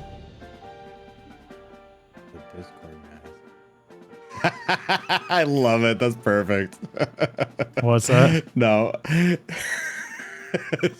Just look at Discord. Scrap put the mask in there. I don't even know if I want to look at this, but I will. Come on. For those watching at home, if this is funny enough, I will put it in the VOD, so we'll see.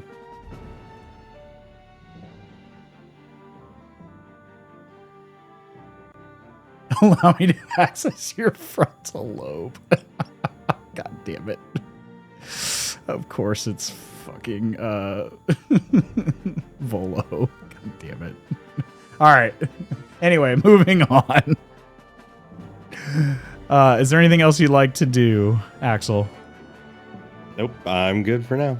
Okay. All right, let me expand this map a little bit here so we can see our grotesque moss creature here. Okay. Good thing I made this a big enough map. Mipsy, we are on to you. Give me 1 sec here as the creature turns and faces the two of you. I need to measure something. Give me a moment. As it turns to face the two of you, it can't run any further away. You see the ovulating eye and the spinning ocular vision, the two of you, Mirage and Mipsy. I need you both to make a wisdom saving throw, please. Oh. Okay. Oh my god. I'm actually okay with this, though. Mipsy and Mirage, you lose all recollection of the last 24 hours. As you see two little motes float out of the center of your temple and float into the hands of the crawler. Oh. You're not quite sure how you got here, but you see that Axel in this strange mask is terrifying whatever this creature is, and you're not quite sure what you're doing here, but you get the sense that, like, instinct-wise, you get the sense that you're in danger, but you don't know how you got here or why you're here. Well, Just want to say, the hell, Lonk? And what is that eye? Is that Lonk? What's Lonk doing here? So, Am I dead? hold on. I'm just doing this because I need, like, an AoE thing. Okay.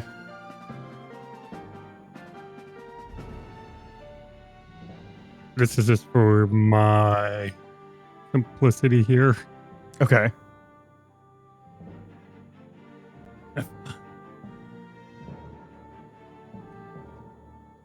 Because I'm going to cast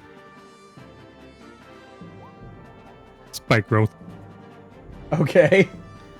So if it comes towards us, I'm just gonna position it so difficult terrain for the duration, and the creature moves into or within the area it takes one for every 5 feet it travels. Okay. Gotcha. So you want it, basically, you're going to be at the center of the spike growth, and it has to come towards you. Oh, this is an AoE. I'm not moving at all. Gotcha. I'm just using this for... Okay. Give me 1 So second. you know, not count that for me. Right. So the one that's in the middle... Oh, okay, that's the one you've placed, the marker with the X. That's just the center of the AoE. Gotcha. Okay, I can... No. Sorry. Okay, that makes sense. And bonus action, Magic Stone. Okay. Is Magic Stone's a cantrip, right? Yep. Okay, then you're good. I couldn't remember if it's a level 1 or a cantrip. All right. Dissonant Whispers is only 1 round, correct? For the fear effect? Retreat part, yeah. Yeah, that's what I thought. That is correct. Gotcha. Okay, so give me a sec here.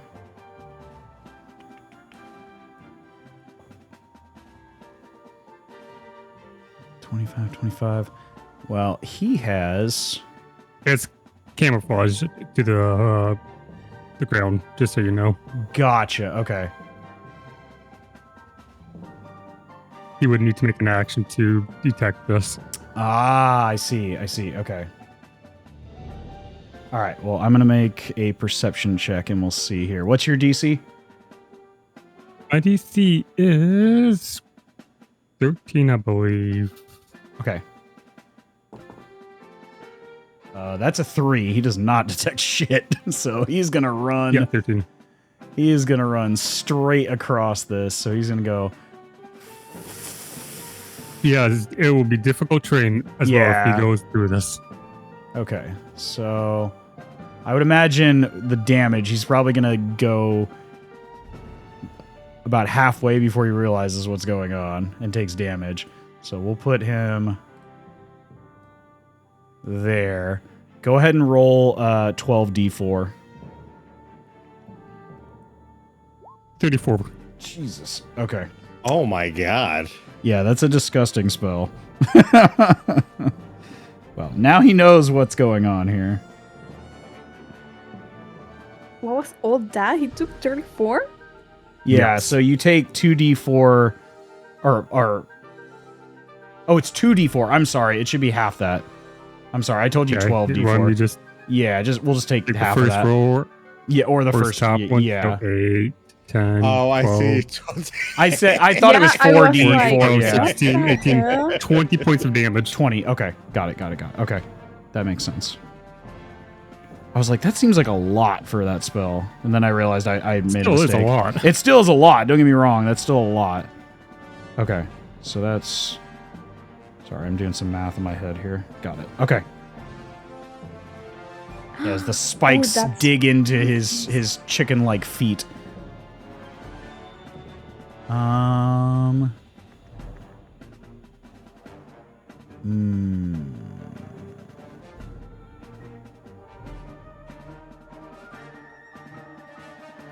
All right. All right. Well, wait. We'll make that damage anyway because it wasn't his turn to move anyway. What am I thinking? But anyway, we'll. I'm not gonna retro. I'll just say he's there when we get to his turn. Sorry. Okay. Sorry, I moved him out of turn anyway, but he would have done the same thing either way. Is there anything else you wanted to do on your turn, Mipsy? Why is that not showing on? Sure. Like, I'll just say, because I would use an action, so I'm gonna hold my movement when he properly moves, and I'll move in here. You're holding I your only have movement? 25 feet. You said you're holding your movement? Yeah, like we kind of fucked shit up for turn order. Yeah. Okay. That's what I mean. Gotcha. Okay. I'll just go there. Okay. Mirage, it's your turn. What would you like to do? I don't know.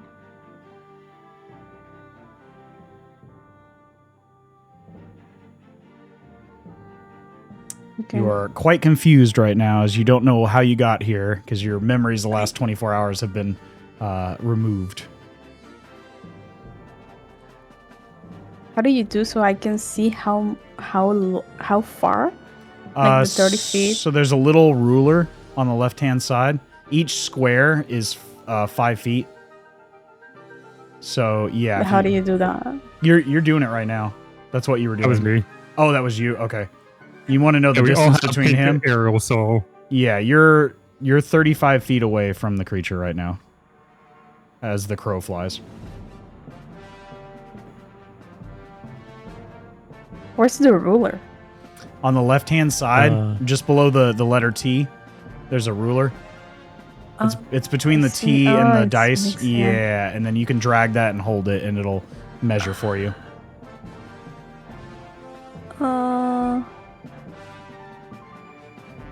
kind of want to move, but I don't know. Okay, don't move I'm in the gonna. green. Where? Can you? Don't go in the green. I don't know if you can. Other players can see your green circle right now, Mipsy. Yeah. They Let wouldn't be me able to. create one real quick, just because I don't think they can see it. I can see it on the DM screen, but I can't see it on the player screen, so I don't think they see it. So give me just a second. No, I don't see it. Yeah, I'll try to match it as best I can. All right, hold on. Oops.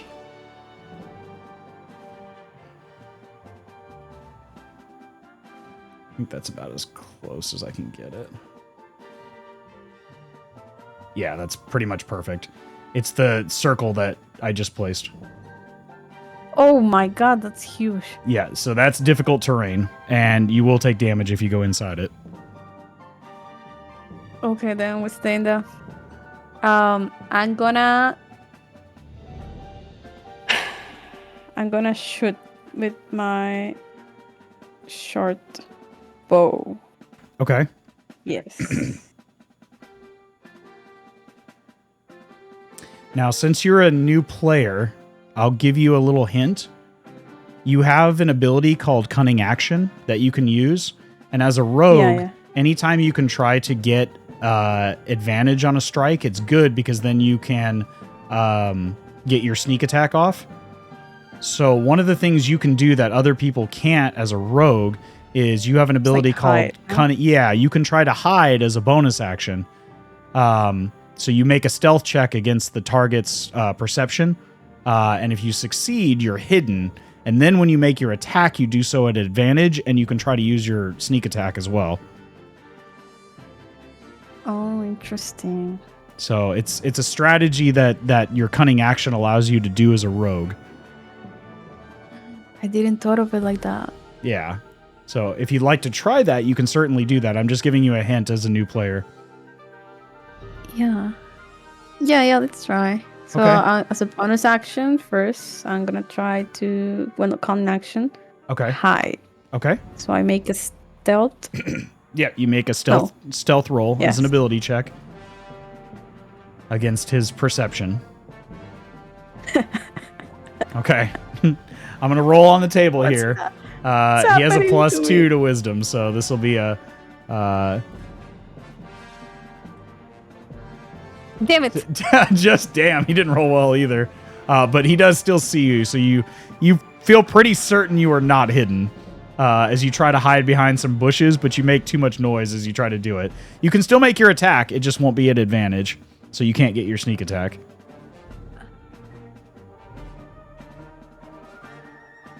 So on your character sheet, there is, in the center-ish of the character sheet, you'll see your short bow. There's a number on the left that's to try to hit, and then there's damage if you hit on the right. You're going to want to try to roll the one in the middle that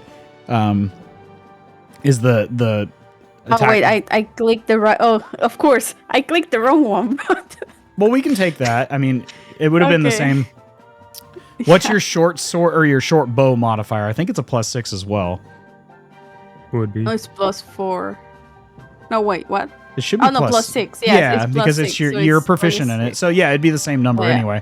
So that's still a critical hit.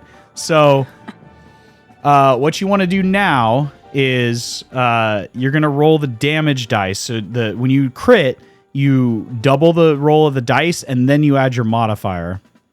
But what you can do in in D&D Beyond to make it easier is you right click the damage, which should be beside your short bow.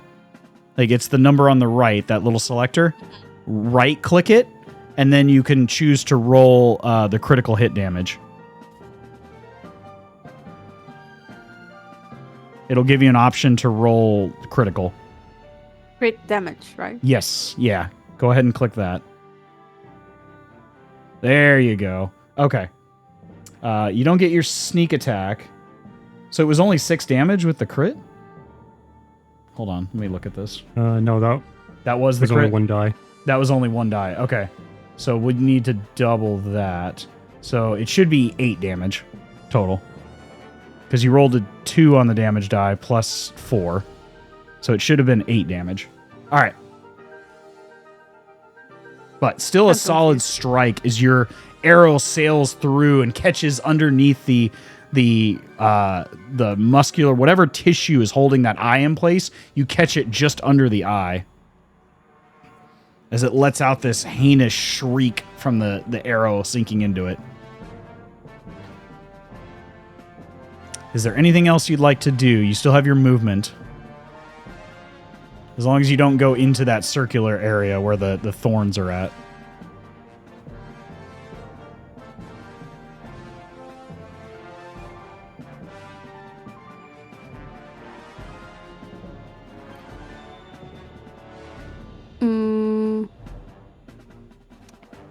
I want to try my cool stuff.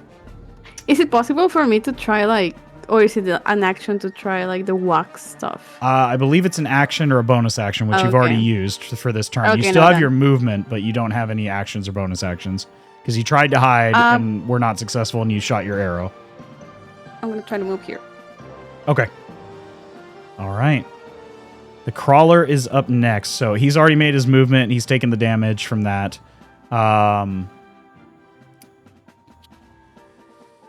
Let's see. That was roughly 30 foot of movement to get where he's at now. Now that he knows that there's damage here, he's going to use the rest of his movement to try to get out of here, having realized what's going on here. So it's going to take 20 to get out. So 2. So to move there, he's still got that much movement. So Mipsy, go ahead and roll. It's 4d4, I think, because he's going to pass through 10 foot to get out of here. 10 more damage. 10 more? Okay. Got it. Thank you, sir.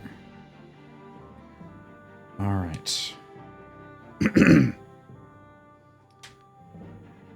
A better hit with this.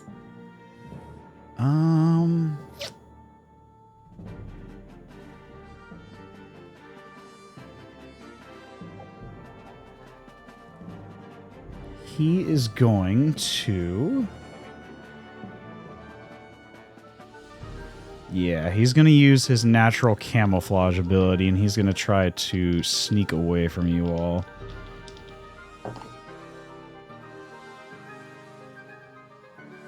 Okay. Mipsy and... Well, all of you, make me a perception check, if you don't mind. Okay? Okay. I'm rolling so bad.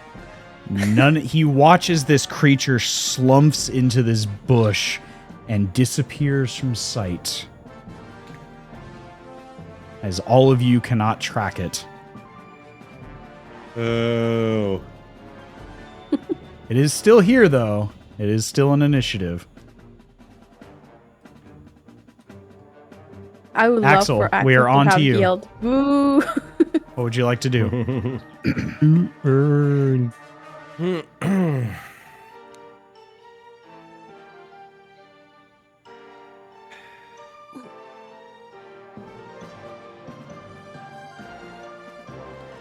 Fortunately, all my shit requires me to see. Good thing I don't.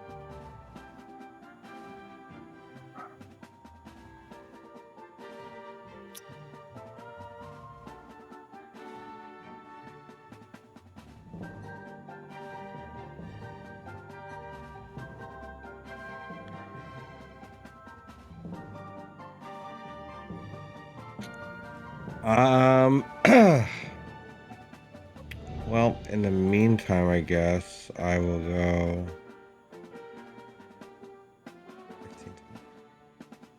Move 30 over here, Okay. so I'm nearby. I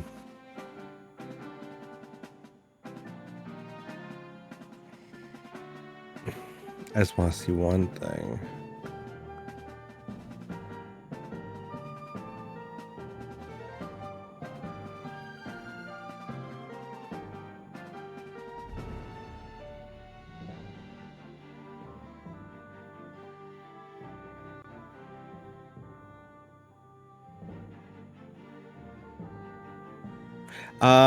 I'm gonna use an action and I'm gonna create a glyph.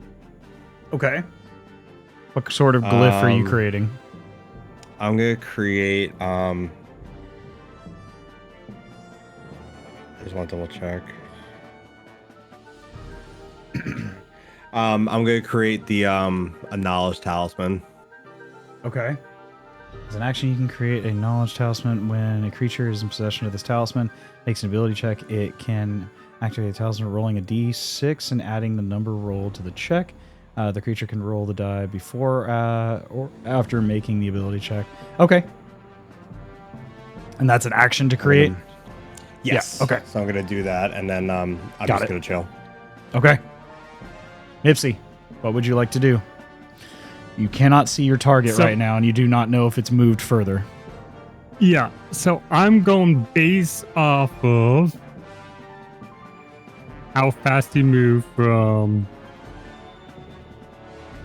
him, and he got stuck around here, Mm-hmm. and then like he moved here, and then basically like that.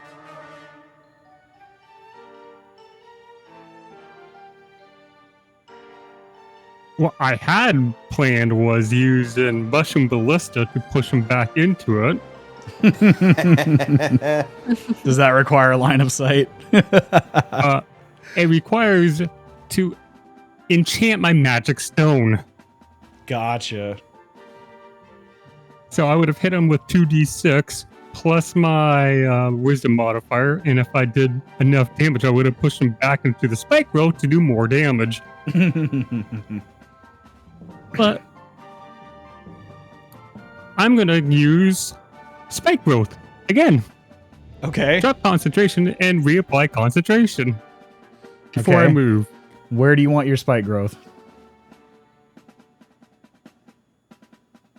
You want it right there? On that Mimsy, yep. Okay. As you move away from that location, a claw reaches out of the moss and goes to strike at you and grab you. So if this hits, you're going to be stuck in your own... You can choose to not continue the spike growth, but he pops up right beside you. All right. So give me just a sec here to put it back where he was. He is right there, basically just south. You were right here, I believe. Yeah. Okay. So he's going to try to hit you, and if he hits you, he grapples you. Yep. Okay. All right.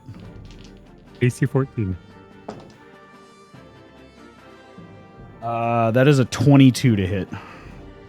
Well, So, yeah. so I'm just grappling. No damage? No, there's damage that comes with it. Okay.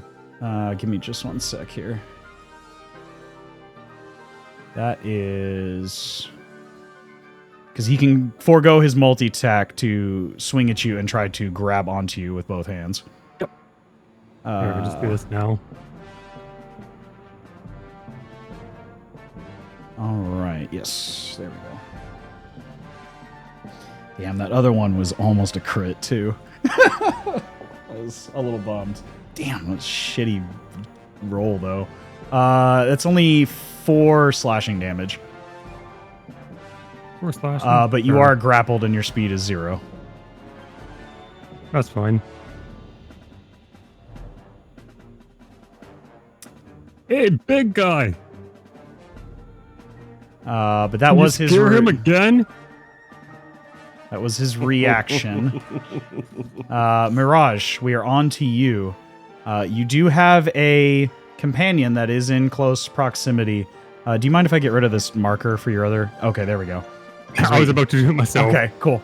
Mirage, we are on to you. You do have a companion now that is within melee of this creature, your enemy. So if you were to attack now, you potentially could get your sneak attack. Yeah. But you could I'll also do this- use your other, if you have a bonus action, other ability, you still have that as well. Yeah. Cantrips, it's an action, right? Some are an action, some are a bonus action. It depends on the cantrip. What cantrip are you using? This is like produce flame. Can that be like an attack? Or Uh, is it just like produce a flame? it can be used to cause damage, but kind of in a roundabout way. The thing you need to keep in mind, though, is your companion is That- yeah, he's surrounded there. by this as well. So he would take damage in addition to this creature. If this bramble, these thorns and whatnot were to ignite. Yeah. So I'm going to shoot again. My Okay. short bow. Okay. It's better. Yeah, 21 definitely hits. So you get to roll your damage and your sneak attack. So if you roll your damage, it should do the sneak attack automatically with the damage for the short bow, which will be the number on the right-hand side of that sheet.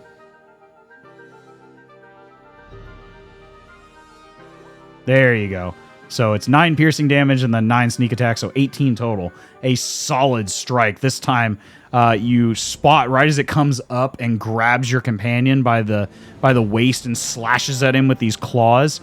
Right as the eye becomes close to you, you can see that you catch it dead on and you find it, and the arrow pierces right into the cornea of this creature. Nice.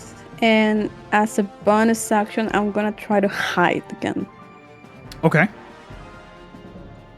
Also, the creature is bloodied. Go ahead and give me a stealth check, please.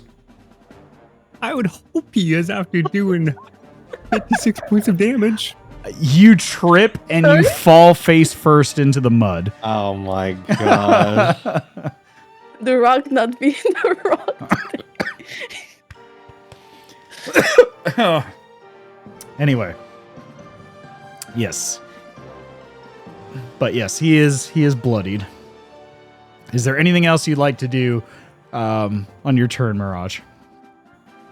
No, it's you are fine. I'll you stay are on the also ground. prone, so yeah, you would need to spend half your movement to get up because you do fall face first in the process of trying to sneak away. I just stand up and I stay there. Okay. Oh, I forgot to mention too, keep in mind you still have your steady aim feature that you can use as I know. well. I keep forgetting that you have that. So something But else to that's like mention. advantage to hit, no? Right, but you can use it as you can forego your movement for the round to give yourself advantage on a ranged attack. I keep forgetting that you have that as well, so that's another way you can try to get your sneak attack. I'm just trying to give you some options since I know you're new to D&D and to the rogue, so. Yeah. The crawler. Mipsy. You are in close proximity to it, surrounded by your own thorns. It looks like you succeeded on your Constitution save to hold your thorns. But it is going to take 2 strikes at you. The first one... I really doubt that hits. That is a 9 to hit. Nope. Nope. Okay. Second strike. That's a lot better. That is going to be an 18 to hit. Yep. Okay. All right. That is 11 points of slashing damage. As the first claw misses, the second one coming down hard across your front. I need another concentration check from you, please. Oh, I got you 15. 15. Okay, I think you should be good on that. Yeah. Yeah. Okay. I would have needed to take 30 damage from that. Right. Let's see. I think that's all. Yeah. Okay. Axel. We are back to you. Make a run! Make a run!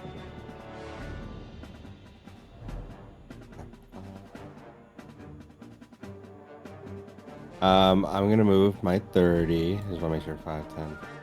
I'm going to blue. Oh, I'm good. I'm not going in the blue. I mean, you can't. I'm not stopping going you. to blue, dabba dee dabba die. Oh my god. Okay. Here we go.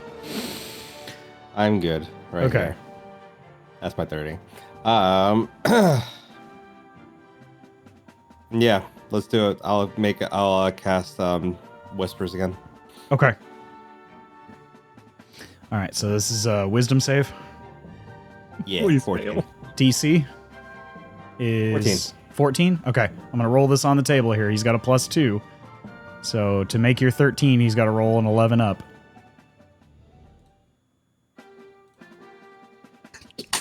God damn, dude. He's rolling like shit.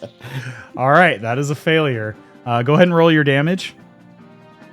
Guys, all on. There you go. Okay. All right. So that.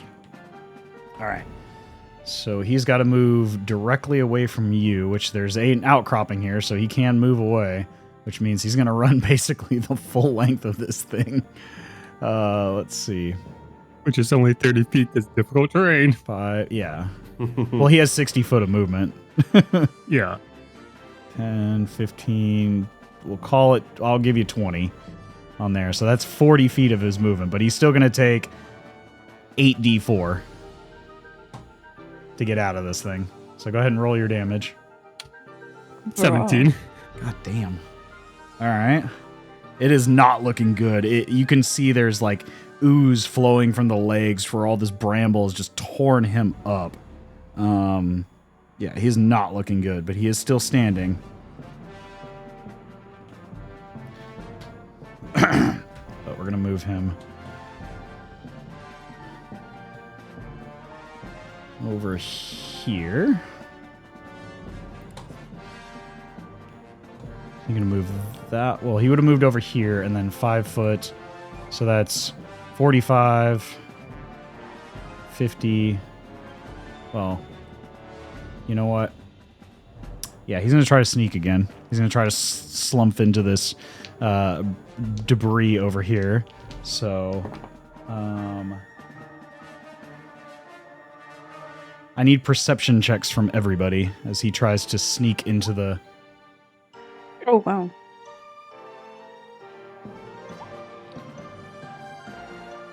Oh my god. You were so close. He rolled a 24. No! Yeah. Damn. Just barely. Yeah, he's got a really high sneak. He's an ambush predator, so he disappears again, and you don't know where in this general area he is. Axel, is there anything else you'd like to do? I think you still have your bonus action. Yeah, then 1 sec. Yeah, I'm gonna swap my mask. Okay. I'm gonna swap my mask to hell is it? To the fox? Yeah. Okay. What does your fox mask look like? Just looks like a regular fox, nothing too crazy. Just Okay. like a bred fox. Gotcha. Able to make animals easier than an actual person. Okay. And what are the effects of the fox mask, or do you want to just wait until you have to actually use it to explain it? Oh, it's fine. I just basically I can move through creature space regardless of size. It's not. Doesn't provoke opportunity. It doesn't say that, but it just says I can move through a hostile space. So I don't creature know. space, regardless of its size, and another creature space isn't difficult terrain. Additionally, your AC increases by 1. When you make a dexterity saving throw, you can use your reaction to gain advantage on the roll. Ah, okay. It's more so just for the AC is really Gotcha. what I wanted it Okay. for. Well, that last bit's pretty dope too for a dexterity saving throw to give yourself advantage with your reaction. Mm-hmm. Okay. You swap over the mask. You no longer see the hero Lonk. You see this random fox mask on your companion, Axel. Mipsy. This strange creature. Mipsy. Hey, not looking too good. So Mipsy's gonna use a good old cure wounds on himself. Okay. Whoops. For 8. Okay. Somehow I crit, but you know. Okay. So that's your action. You still have your bonus action. Bonus action. Wild shape and give myself the petals around myself to increase my armor class by 1. Gotcha.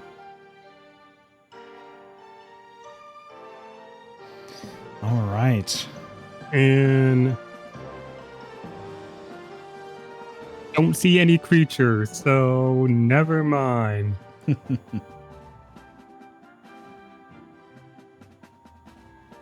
That's my turn.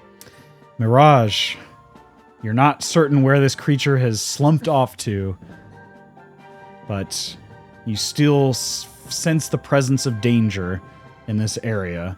But you don't see where the target has slumped off to. What would you like to do? So a steady aim only, like, is it effect only if I shoot? So steady aim, you lose your movement speed for the round, but you get advantage on a strike. The problem is you don't know where this creature. Yeah, on the strike that same turn, whether it be that same turn. Yes, that same turn. You just can't move for this turn. You would have to stay where you're at. On the corner. You can certainly try to strike the creature where you last saw it. Is it possible for me, like, as a bonus action, hide and hold my action? Yeah, you could certainly do that. As a short bow, like, to whenever he appears, I shoot. Yes, you can certainly do that. If you want to use your bonus action to hide, go ahead and give me another stealth check. Come on, Rock. Come on. You gotta be kidding me. Oh my god, I'm so sorry. Holy. You go to hide again, and you trip over the log and fall on your back this time. But you can still hold your attack if you'd like to try to attack the creature as a reaction. I'm holding my attack. Okay. But you're not hitting. I'm just gonna be like, oh my god, it's one of these days. You're covered in mud right now on the front and the back. You're just not having a great time. Okay. Oh my god. All right, let's see here.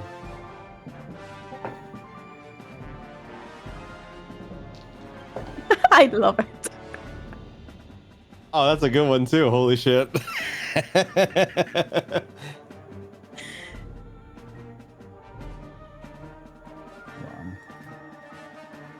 Thanks, ChatGPT.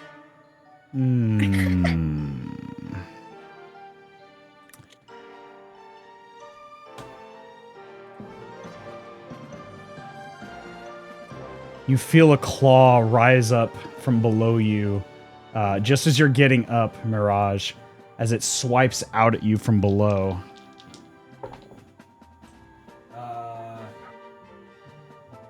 That's going to be a 19 to hit. Oh, that hits. Okay. That is 8 points of slashing damage. And second strike. That is a 21 to hit. Oh, I was like 21. Yes, of course it hits. Okay. That is 11 points of slashing damage. As the creature claws you once, twice, 2 hard strikes against you. But Axel, we are back to you, and the creature has reappeared. Furious at all the arrows that have been plunged into it, it is definitely targeting your companion at this point. Okie dokie. I am going to cast Jolt. Okay. Is that an attack roll, or is that a saving throw? Nope, just a cast. So it's a magic attack roll. Yeah. Okay. Let's see it. But hold on. I don't know if it make a difference. What about my heroic inspiration? You do have inspiration. You can roll again if you'd like. Yes, please. Okay. Yeah, because a 10 does not hit. Oh my god! How about second 10? Unfortunately, Can we get 3 10s in a row? I mean, I've gotten like all natural ones on my stealth, so you guys are rolling super high a minute ago, and now it's just like the dice giveth and the dice taketh. Unfortunately, the second 10 does not hit either. Damn it. Is there anything else you'd like to do? I'm like, please help me, please. No. Yeah, I as a bonus action, I'll cast Bardic Inspiration. Okay. Who are you giving inspiration to? Mirage. Okay, and what do you say to Mirage to give her inspiration? Well, I'm covered in mud, being hit and clawed. There are times the term Mirage don't fall on your ass again. By the way, I hold my action because he hit me. I lose it. Oh, that's right. You do have it. The attack is at disadvantage because he's in melee with you, but you do have your attack, so you can try to fire the arrow at disadvantage. So roll to attack twice, and we take the lower value.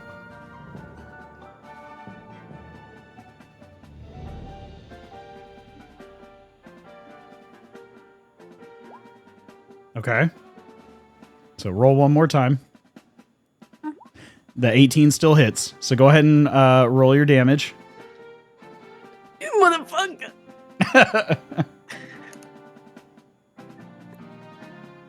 Okay. You don't get the sneak attack right now, I don't believe. No. Oh, But you do get is there a way for me to take it off? No, unfortunately, because this is a reaction shot. And you don't have anybody near you, and you had disadvantage on the shot.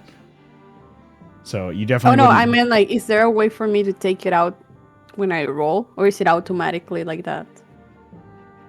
No, because this is a reaction. You held your action. No, but like, is there a way to roll without the sneak attack? No, it doesn't On matter. TNT? I just doesn't don't matter, include okay. the 8. Yeah, I just include Okay, the okay. 5 damage. So you still hit, like you still do damage. It's just Yeah. not as much damage. I'm just in the ground, like, what the fuck? Getting torn up. All right, Axel, I think that was everything for you. Yep. Okay, That's it. Mipsy, we are on to you. You and your companions are getting basically kited here by this creature. Yeah, and I'm kind of, stuck in the middle of my own booby trap. So I'm just long TLDR. This is going to be a bonus action to attack using Okay. my wisdom Okay. spell attack. So I'll just use magic stone for all purposes. Okay. Oh, I have auto crit on for some reason. An 11 doesn't hit. 2 seconds to No, fix an that, 11 definitely does not hit. If that's your attack to hit, no. That was my bonus action. Okay. Now, regular action, I'll fire my magic stone. Okay. A 14 just 14? misses. Well, It just passes Damn. through, and you don't see it make purchase as it hits the tree on the other side.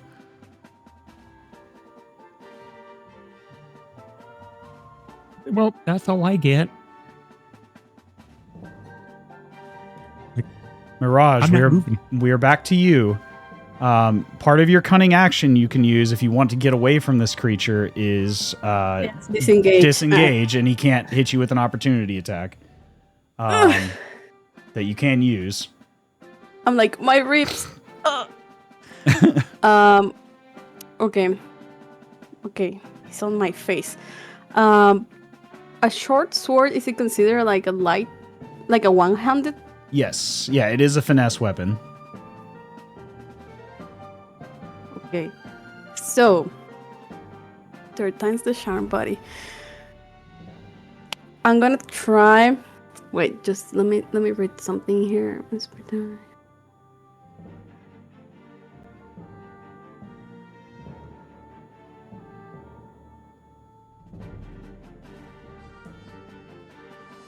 Okay. Are you gonna try to hide again?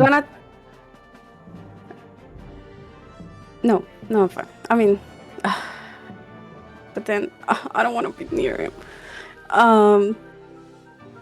Okay, what I was trying to think, I was gonna attack with the short sword, Okay. and I was gonna spend 1 weak point as Marcus Mark, which it says The whenever you maker's- make an attack with a one-handed. The Maker's Mark, yes. Yeah, whenever you make an attack with a one-handed weapon, as part of the attack, I get like 1d4 plus 4 Yes, so you bludgeoning get damage. you bludgeoning, and then you get another d6 of fire damage. Yeah, Okay. so I'm You gonna do like have- pay back. I feel inspired. Okay, so you do have inspiration, so you have an extra d6 you can add to this roll as well. So you're going to try to make the attack with the short sword. So go ahead and roll your attack. Oh my god, please. Short sword. Okay. Yep. You do have bardic inspiration, and a 14 just misses. So even if you roll the bardic inspiration, that'll put you over the threshold because you only need one. Okay. So if you want to use mean, I that bardic have to. inspiration, yeah. I have to. I would highly recommend it as the DM. I would say please use it. Of Okay. course. So that hits using the inspiration. You barely I'm at the last using the second short turn the sword. blade back into its sternum, whatever hard substance you find in the middle of its body. Okay. So now you can roll your damage on your short sword. So it's the short sword. Yeah, so go ahead and roll the short sword damage to start with. Okay. 7. Okay, 7. All right, now you need to roll the 1d4. I think it's 1d4 plus your dex modifier, so it's 1d4 plus 4. So what you can do is go to the on the left-hand side, go to the dice. The little Yeah. or you can do it from your sheet, which I don't know where it is on your sheet to roll from. Okay. So that's 5 extra damage. So that's because it's plus 4 because your dex modifier. So that's Okay. 12 total, 1d6. and then 1d6. Okay. Now, there's a thing about mossy creatures that are covered in my God. debris like this. They tend to not like fire. Now, that wouldn't have not been enough damage were he not vulnerable to fire. But with his vulnerability, how would you like to do this? That was just... I wanna, Tell me how you dispatch this creature. I wanna stand up from the ground, all bloody, all inspired, feeling so brave after the words of Axel, and I'll scream 3 times the charm, and I'm gonna with the sword, the short sword, I'm gonna slice half, between his eye, I'm gonna try to cut it out, on perfect half. Okay. You jam the blade upwards just behind the eye, and as you press in, the waxy, oily substance on the end of your hilt presses in and ignites behind and explodes as you watch this eye just jettison from the inside of this creature as flames begin to erupt inside of whatever form is inside this mossy lump of material, just incinerates above you. As you roll out of the way, it just cries out and then just collapses on top of this fallen tree as it begins to smolder and burn beside your campfire. I'm gonna look at Axel and I'm gonna with a little tear gonna say 3 times the charm. 3 times the charm, buddy.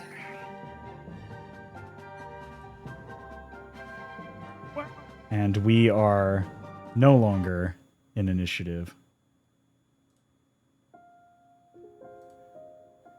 As you all take a breath, and you suddenly find that the memories of today slowly begin to return to you as this creature lay smoldering on the ground beside you. You suddenly remember, oh, right, we're heading to Yatamon. And we stopped for camp. And then suddenly this happened as the memories flood back into your mind.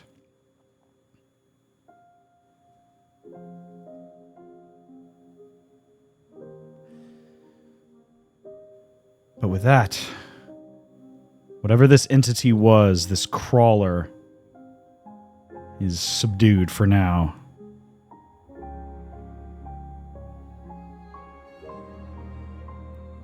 What would you all like to do? You have about 4 or 5 hours before dawn breaks. You certainly have enough time to get the remainder of your long rest if you'd like. Yes, that. Yes. Okay. Yeah, I would just like lay myself flat on the ground and be like, what a night. First night, guys. Yay. It is a stressful time to get back to sleep, and it takes you about an hour for the rest of you to get a bit more rest. But with the combined sleep from earlier, you are all able to achieve your full long rest. So on your character sheets, you can go ahead and ping that.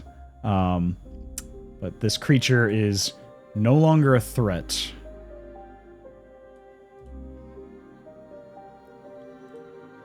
As the sun breaks on the eastern horizon, calmly rising over the gift of Shiratashi, surrounding the upper canopies of this forested area, as you see the smoldering remains of the crawler beside your campsite.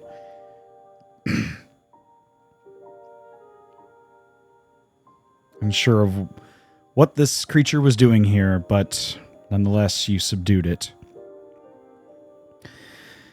As you pack up your campsite in the early morning, still a bit unnerved that such a creature had snuck up on you in the wee hours of the morning, that's where we'll go ahead and end our session for today. As we'll continue our trip south towards the Lake of Shum, and of course, the city of Yatamon.